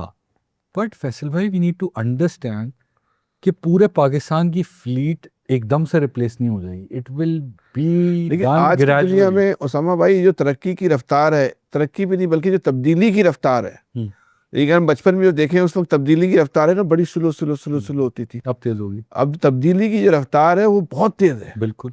अब आनन फानन जो है ना, हमारे घर के माहौल भी तब्दील हो गए। बस एक तब्दीली ये भी है कि हमारे घर से ना टेलीविजन भी गायब हो रहा है। सही बात। एक जमाने में ये टेलीविजन जो स्टेटस सिंबल था, जब हम छोटे होते थे तो किसी मोहल्ले में एक घर में होता था। अब घरों में लोग देखते ही नहीं है, बोलते भाई किसी का खराब हो गया तो खराब ही, सही भी नहीं करा था, जो फोन पे आ गया था। हाँ। और ये जो आप बात कर रहे हैं कि जो मुस्तकबिल के जो फ्यूल स्टेशन है, वो जो है चार्जिंग स्टेशन में जो है तब्दील हो जाएंगे। तो जो मैंने आपकी बात का नतीजा जो इसके है ना, आप वो कह रहा हूँ, थंबनेल तलाश कर रहा हूँ मैं आपकी गुफ्तगू में ना ये देखिए, मुस्तकबिल में टेक्नोलॉजी चेंजेस के साथ पाकिस्तान में भी तब्दीली आएगी। आपकी बात से मैं अग्री करता हूं, मैं ये नहीं कह सकता कि खत्म हो जाएगी, मैं कह रहा हूं कि ग्रेजुअली कंजम्पशन गिरेगी। बट फैसल भाई एक चीज और मद्देनजर रखना बड़ा जरूरी है हमारे मुल्क में। आज से 20 साल पहले आपसे कोई कहता कि पूरी दुनिया आपकी मोबाइल में होगी, अब बच्चा इंजीनियरिंग कर रहा था, उसको है ना किताब खरीदने की जरूरत नहीं पड़ती, मतलब मावरा अकल बात है। बिल्कुल सही बात। अब ये हम यकीन नहीं करते, अपने बच्चों को बोलते हैं मैं किताब तो पढ़ो, बोलता है मैं पढ़ रहा हूँ। बोली कैसी इंजीनियरिंग कर रहा भाई, तो किताब ही नहीं है। सही बात है, तो सही बात है। लेकिन अगेन ये एक थ्रेट दुनिया में है, ये यहाँ नहीं है खाली। ये जो आप बात कर रहे हैं ना, डिबेट दुनिया में होती है कि क्या इलेक्ट्रिक व्हीकल्स पेट्रोल को रिप्लेस कर देंगी। देखिए एक चीज हमें पता है, जहाजों में इलेक्ट्रिक नहीं चलेगा, ठीक है। जहाज का तेल तो देखिए ना, वो उसका मैं एक एग्जांपल दे रहा हूँ, गाड़ियों में दूसरा जो बड़ा सेगमेंट है जो डीजल की कंजम्पशन को नीचे करेगा, वो कमर्शियल व्हीकल्स में इलेक्ट्रिक की व्हीकल्स हैं हमारे। जैसे आपने बसों की बात की, मैं आपको बताऊं कि मैं भी एक वर्ल्ड इकोनॉमिक फोरम की एक रिपोर्ट देख रहा था, उसमें लिखा हुआ था 1930 के बाद सबसे ज़्यादा जॉब निकल सकती है, अच्छी तनख्वाह वाली जॉब्स होंगी, वो रिमोट पायलट की होंगी। अभी आपको बोले जहाज बगैर पायलट के उड़ा, आप कभी बैठेंगे? बोले भाई माफ कर दे, मतलब हमारे दोस्त ड्रोन वालों की बात करें तो ड्रोन ऑपरेटर्स की बात कर रहे थे। नहीं, बगैर उसकी होंगी। अभी हमारे दोस्त चीन गए, उधर बगैर ड्राइवर की गाड़ी से उतर गए, उन्होंने बोला भाई मैं नहीं बैठ रहा इसमें कि ये पता नहीं कहाँ ये ड्राइवर है नहीं कुछ, ये इसका कंप्यूटर ने कहीं घुसा दिया। बताया मैं तो उतर गया कि बोला भाई मैं नहीं बैठता। तो ये जहन तस्लीम नहीं कर रहा ना अभी हमारे। करेगा ना, वही आपकी वाली बात कि पहले कभी हमने सोचा था कि किताब के बगैर जो है वो एग्जाम पास करेगा इंजीनियरिंग का। तो बस इसका मतलब ये है कि मुस्तकबिल में पाकिस्तान के ये जो सबसे बड़ा बिल जो है आपका, जो इम्पोर्ट बिल है, ये कम होगा। ये जो ऑयल पर ही खर्च होता है ना, तो ये जीरो हो सकता है। जीरो नहीं होगा, 10% रह जाएगा, या परसेंटेज मैं तो कहता हूँ आधा होना भी बहुत मुश्किल है इन नेक्स्ट 10 ईयर्स। नहीं अभी होना शुरू हो गया सर। अभी मैं आपको वही जो बात बता रहा हूँ ना, कई सालों में हमें लगता है कि हो गया। तो हमारे मुल्क की ओवरऑल जो ग्रोथ है ना, इंडस्ट्रियल ग्रोथ कह लें, इकोनॉमिकल ग्रोथ कह लें, वो भी तो स्लो है ना। हाँ, एस पर फोरकास्ट अगर आप देखें तो कुछ सालों में ज़्यादा गिरी है, बट उसकी रीज़न ये नहीं है जो हम आप डिस्कस कर रहे थे। वो तो जब इकोनॉमिक ग्रोथ अगर ठीक चल रही है उस वक्त देखना बड़ा ज़रूरी है कि विद दैट इकोनॉमिक ग्रोथ। फिर दूसरा फैसल भाई, अगेन हमारे शहर में एवरेज गाड़ी की एज क्या होगी? 30 साल होगी मेरे हिसाब से। अब वाली उनकी तो इतनी भी नहीं होगी, 30 साल। हाँ 20 साल, हाँ 30 चले। कमर्शियल गाड़ी, वो कमर्शियल नहीं, पैसेंजर गाड़ी की बात। हाँ मतलब आज भी 1990 के मॉडल्स की गाड़ियां चल रही हैं ना, या 1995 से ऊपर के मॉडल की गाड़ियां चल रही हैं ना, सड़क पे दिखती है ना हमें, वो एकदम से रिप्लेस नहीं होंगे फैसल। और दूसरा वो हमारे यहाँ एक और भी चीज़ है ना, रिसाइकिल तो कोई चीज़ नहीं होती ना, हमारे ओनरशिप ट्रांसफ़र होती रहती है। एक मोटरसाइकिल से जब एक आम आदमी गाड़ी पे जाएगा तो सबसे पहले वो एक बेसिक गाड़ी लेगा, यही तो एक जर्नी है ना। ये हमारे पास करोड़ों मोटरसाइकिल्स हैं, वो इस जर्नी से पूरे होते हुए जाएंगे ना। तो हमने भी शहर में मोटरसाइकिल चलाई, मोटरसाइकिल और भी तब्दीली है ना, जैसे अपनी जवानी तक भी, या बल्कि 8 से 10 साल पहले भी, मुझे शायद ही मेरी निगाह पड़ती हो, कहीं मैं शहर में निकलता हूँ कि बच्चियां जो है ना मोटरसाइकिल चला रही, कोई एक आध बच्ची कभी इत्तेफाक से निगाह पड़ जाए, खुशी होती है देख के। सही है। अभी आप यूनिवर्सिटी रोड पर चले जाएं, आपको सैकड़ों बच्चियां मिलेंगी, बहुत अच्छी बात है, जो स्कूटी पे जा रही है। अब वो देखें, वो थोड़ा सा ना वो जेनजी कॉन्सेप्ट भी है। हाँ। वो जेनजी, वो जनरेशन का भी, लेकिन वो बच्ची जो स्कूटी पे जा रही है ना, वो मिनी बस इस्तेमाल नहीं कर रही, वो अच्छी रिक्शा। बात है। नहीं, इशू ये नहीं है, इशू ये है कि पेट्रोल की कि जो जरूरत खत्म हो रही है। अच्छी बात है, मतलब कह रहा हूं खत्म नहीं होगी, कम हो, हो। और ग्रेजुअल अगर कम हो रही है कोई हर्ज नहीं। अच्छा, पर दूसरा अगर आप इस पॉइंट ऑफ व्यू से ये बात करें तो पाकिस्तान में क्या होगा? रिफाइनरी से कुछ नहीं होगा, एक्सपोर्ट करेंगे। एक्सपोर्ट करेंगे, क्या करेंगे? एक्सपोर्ट करेंगे क्या चीज? Petrol diesel. तो बाकी आपके ख्याल में दुनिया की और मजीद प्राइस कम होगी ना, हाँ। दुनिया में कंजम्पशन तो रहेगी ना। उसके बाद नेक्स्ट स्टेप मैं अपनी रिफाइनरी का बता सकता हूँ कि हमारा प्लान ये है कि 10 से 12 साल में हम रोड फ्यूल से बाहर निकल के हम केमिकल्स में जाएंगे। हमारा अपना प्लान ये है कि 12 साल बाद अच्छा हम सिर्फ एविएशन फ्यूल बनाएंगे,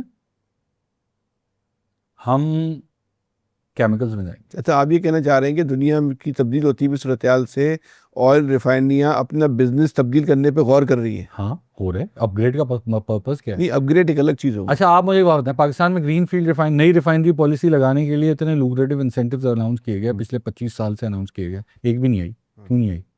क्योंकि अब ये एतबार रोड ही नहीं फ्यूल्स करता। बिजनेस वाइबल नहीं है कि 10-10 अरब डॉलर की सरमाया करेगा। हाँ, हर थोड़े दिन बाद हम सोशल मीडिया पे शोशा छोड़ते हैं, सऊदी अरब 10 अरब डॉलर की जो है रिफाइनरी आज लगाएगा, तक रोड लगाया। फ्यूल्स की रिफाइनरी नहीं लगाएगा लगाएगा। वो केमिकल की लगाएगा। अगर लगाएगा रोड फ्यूल्स की रिफाइनरी क्यों लगाएगा? अच्छा, जब आप हम खुद बैठ के यहाँ डिस्कस करें पाकिस्तान की वो बात हमसे है, आगे सोच रहे वो हो। हमसे आगे सोच रहे हैं ना। सही बात है। तो हमसे अमीर लोग हैं, हमसे जो है वो ज्यादा बहुत सोचते अमीर हैं, मुल्क है, सही हमसे बात ज़्यादा है। सोच रहे हैं, टेक्नोलॉजी ज़्यादा तेज़ी से पेनिट्रेट कर रही है उनके मुल्कों में, तो वो क्यों यहाँ लगाएंगे आके? ये बात सही है। तो वही, ये जो मुस्तकबिल का जो पेट्रोल पंप का नक्शा होगा वो बड़ा तब्दील शुदा होगा। आज भी तब्दील हो जाना चाहिए, बिकॉज उसकी रीज़न ही है फैसल भाई, ये पेट्रोल पंप्स के जो प्लॉट्स हैं इनकी प्राइसेस आप देखें कितनी महंगी चलेंगी। हाँ। 8 रुपये 75 पैसे या 8.5 रुपये पर लीटर के मार्जिन के ऊपर वो पंप से बेहतर वो शादी हॉल चला ले या वहाँ कुछ और चला ले। आप ये भी तो देखें ना, उसकी जो वैल्यू आप चोरी खुद भी देखें। हाँ चोरी वरी भी कर। हाँ, नहीं चले, हर देखें चोरी जो करता है ना, मैं अगेन कहता हूँ कंज्यूमर से स्मार्ट कोई नहीं हो सकता सर। कंज्यूमर अगर स्मार्ट नहीं होता तो ये कंपनीज जो कंज्यूमर प्रोडक्ट बेचती हैं ये अरबों रुपए इन्वेस्ट नहीं करती इश्तिहारों पे। कंज्यूमर जितना भी स्मार्ट हो जाए ना, वो कार्टेल से ज्यादा ताकतवर नहीं हो सकता। सर मैं कहता हूँ कार्टेल कुछ भी नहीं, अच्छा, कोई एक कार्टेल बात- नहीं बना। आप मुझे एक बात बताएं, मेरे पास मोटरसाइकिल है या गाड़ी है, मैं एक पंप पे जाता हूँ, उस पंप पे मैं 5,000 रुपये का पेट्रोल डलवाता हूँ और मुझे लगता है इसकी क्वांटिटी पूरी नहीं है, क्योंकि मुझे पता है हर किसी को अपनी माइलेज का पता है, वो नेक्स्ट टाइम नहीं जाएगा उसके पास। या आप इस कमरे में अगर 10 लोग बैठे हैं सबसे पूछ लें, भाई, नया पंप को ट्राई नहीं करता। आपने खुद बोला आप अपने एक ही पंप से डलवाते हैं हाँ भाई, क्योंकि आप मुतमईन है ना वहाँ। तो सर्विस आगे फ्यूचर में पंप की मुस्तकबिल का दारोमदार है उसकी कस्टमर सर्विसेज पे, और पंप के अलावा क्या ऑफर कर रहा है? एक पंप मालिक जो है 1 लीटर पे कितना कमाता होगा? 8 रुपये 75 पैसे। पंप मालिक जो बेच रहे हैं 8 75 पैसे। और साहब भाई, ये जो लग रहा है ना कि जो इस वक्त जिस तेजी से हम मुस्तकिल एक टॉपिक पे इसलिए कर रहे हैं कि लोग ये जानना चाहते हैं ना, ये चार्जिंग एक इशू है, ऐसे भी आपने बोला, तो ऐसा तो लगता है कि मुस्तकबिल में ये जो पेट्रोल पंप है ये एक चार्जिंग स्टेशन में जो है वो तब्दील हो जाएंगे। ठीक बात है, बिल्कुल ठीक बात। ये जो पेट्रोल पंप्स हैं, जब पेट्रोल की कंजम्पशन गोइंग फॉरवर्ड अगले लेट्स से 10 साल की बात करते हैं हम, जिस तेजी से पेनिट्रेट हो रही है इलेक्ट्रिक व्हीकल्स और ये सारा कुछ, इसका 10 मतलब साल ये के बाद हुआ पेट्रोल पंप कि जो है वो चार्जिंग स्टेशन का काम भी कर रहे इसका हैं। मतलब दूसरी बात का ये हुआ कि मुस्तकबिल में ये पेट्रोल पंप भी खत्म हो जाएंगे। खत्म हो जाएंगे, उसका बिल्कुल नाम मुख्तसर तब्दील- हो जाएगा उनका हाँ। पार्ट और वो कन्वर्ट हो जाएंगे। अभी भी आप देखें ना पेट्रोल पंप्स के ऊपर पहले सिर्फ पेट्रोल डलवाने जाते थे, अब आप फास्ट फूड खाने भी जाते हैं, अब आप कॉफी मिठाई शॉप पे खाने भी जाते जाते हैं, मिठाई मिठाई खाने भी जाते मिठाई हैं अब खाने, आप। हाँ। सो पेट्रोल पंप की ऑलरेडी हैयत थोड़ी सी तब्दील हो रही है हाँ। कि उस वो खाली पेट्रोल लेने नहीं जाते अब आप। हाँ। अभी हमने 1-2 पंप ऐसे ही डिस्कस कर रहे थे कि वो बड़ा खाली पड़ा रहता है, तो उसके बाद है क्या पंप के अलावा? अगर आप किसी और पंप पे जा रहे हैं जहाँ मिठाई भी खा लेंगे, जहाँ आप कॉफी भी पी लेंगे, तो आप उधर जाएंगे। नहीं, मैं तो ऐसे पेट्रोल पंप देखे या बाकायदा है ना आइसक्रीम बिक रही है, उन्होंने हाँ। आइसक्रीम एग्जैक्टली, थोड़े दिन बाद हो सकता है पेट्रोल डलवाने पे आपको कोई गिफ्ट भी दे रहे होंगे, आपको चाय पिलाते तो मतलब ये मुस्तकबिल में तेल की मुस्तकबिल में खाली तेल का नहीं रहेगा। बिल्कुल बात ठीक है। सही है। अरे तो ये जो ओपेक है, ये दुबई निकल गया, तो ये ओपेक की एक मोनोपोली तो थी ना दुनिया में तेल की कीमतों पे। अब ये चले, आप तो ये तस्लीम नहीं करते कि पाकिस्तान में आप भी पैसे ऐसे खिलाते हैं, या सही है, करना भी नहीं चाहिए आपको, लेकिन दुनिया में तो ये कार्टेल है ना बहरहाल। अगर ओपेक टूट जाता है और ईरान भी इन हो जाता है तो दुनिया में भी तेल की कीमतें कम होंगी। देखिए, अगर एक मुल्क यूएई निकला ओपेक से, क्यों निकला? मेरी हम्बल सी राय ये है उसके अंदर कि जो हम इश्यूज डिस्कस कर रहे थे कि आगे 10 सालों में ऑयल कंजम्पशन ड्रॉप है दुनिया में, एवरीवन नोज। तो मुझे पता है कि मेरे रिजर्व्स इतने हैं और मुझे आज पैसे की ज़रूरत है और आज प्राइस ज़्यादा भी है एज़ कम्पेयर टू जो मैं 10 साल के बाद देख रहा हूँ, तो मैं क्यों एक रिड्यूस प्रोडक्शन माहौल में ऑपरेट करूँ? समझ रहे हो?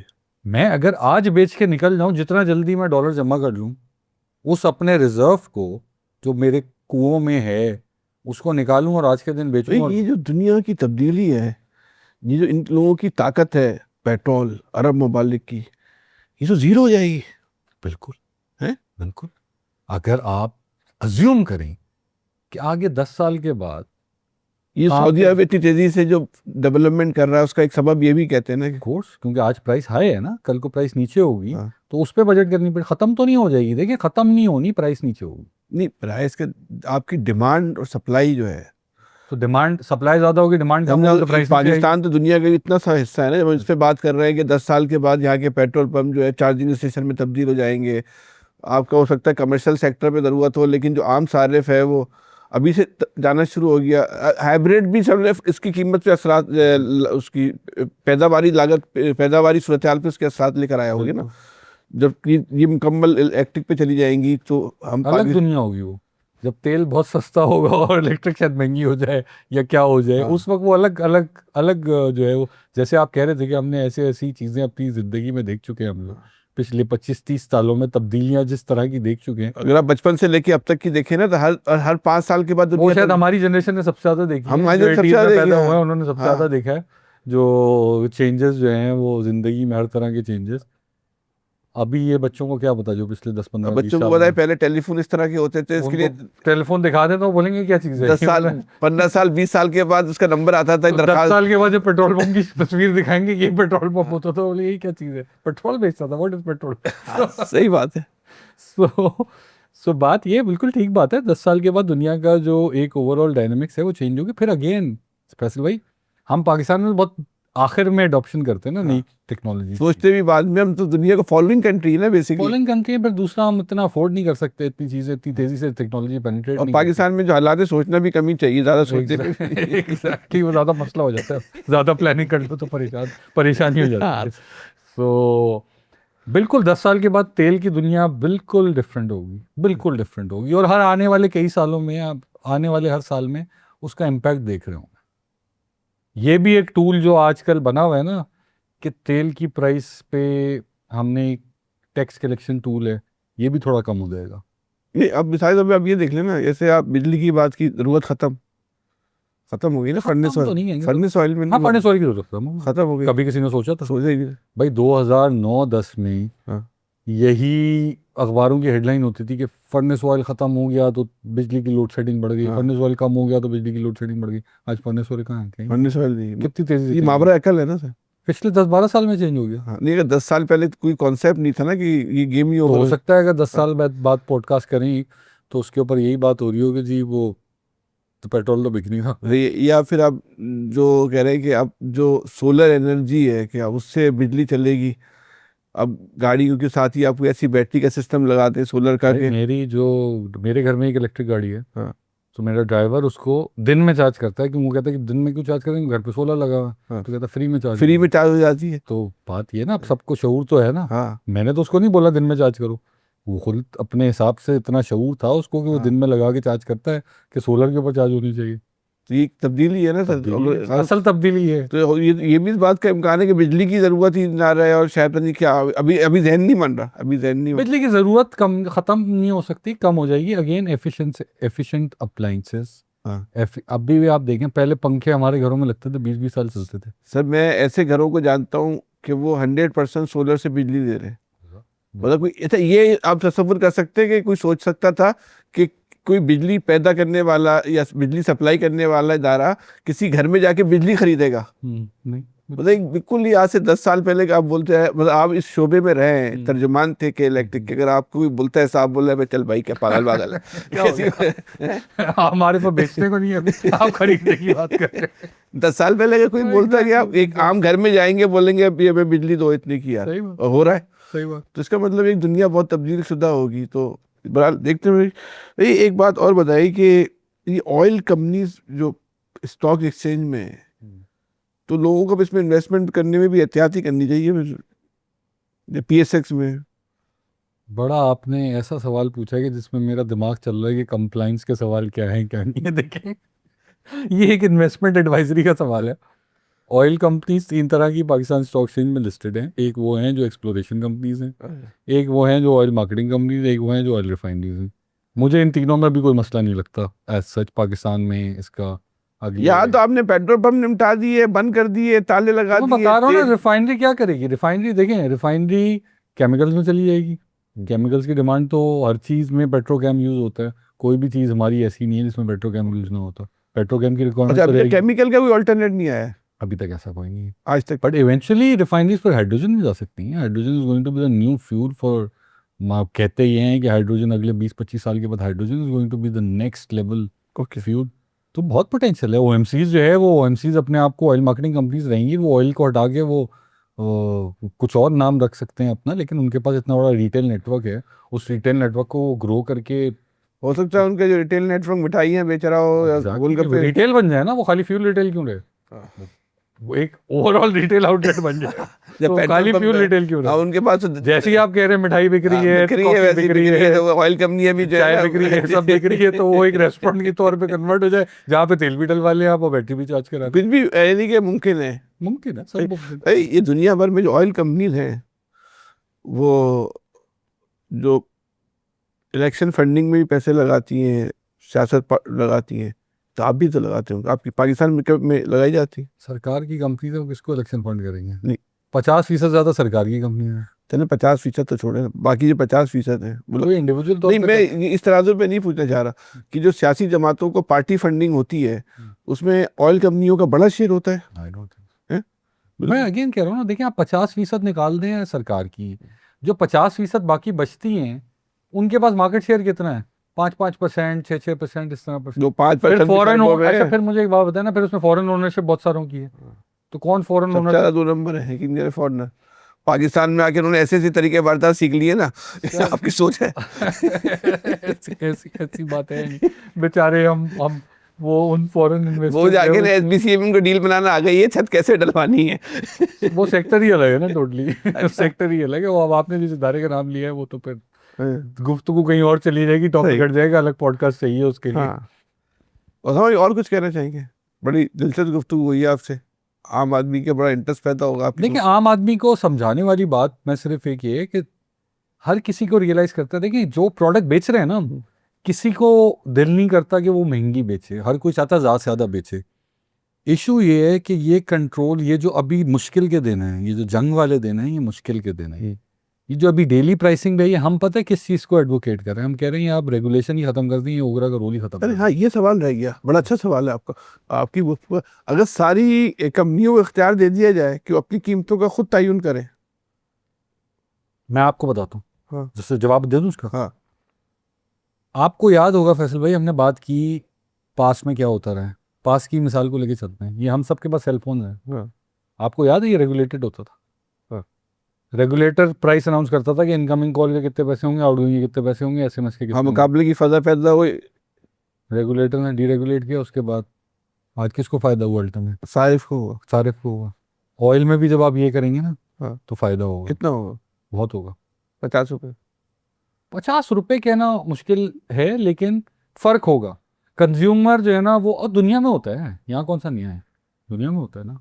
तो ये जो इसको कंट्रोल रखने की जो पॉलिसी है, इसके पीछे हुकूमत की क्या सोच है? मतलब क्या उसके जहन में अगर एक फ़ायदा हो रहा है, इतनी गालियाँ पड़ती हैं रोज़ाना की, मैं करोड़ों गालियाँ इसी बुनियाद पे हुकूमत को पड़ती हूँ, ज़्यादा होगी आज मैंने हर घर से। आज मेरा एक आर्टिकल छपा है द न्यूज़ में, हाँ जिसका टाइटल है पेट्रोल बॉम्ब डाइड। हाँ पेट्रोल बॉम्ब की जो न्यूज़ होती थी ना, वो मर गया ना पेट्रोल बॉम्ब, कहाँ से न्यूज़ रहा।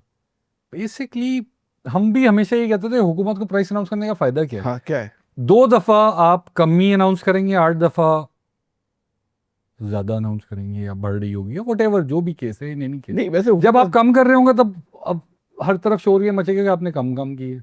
जब आप बढ़ा रहे होंगे तो बोलेंगे ज़्यादा बढ़ा दी।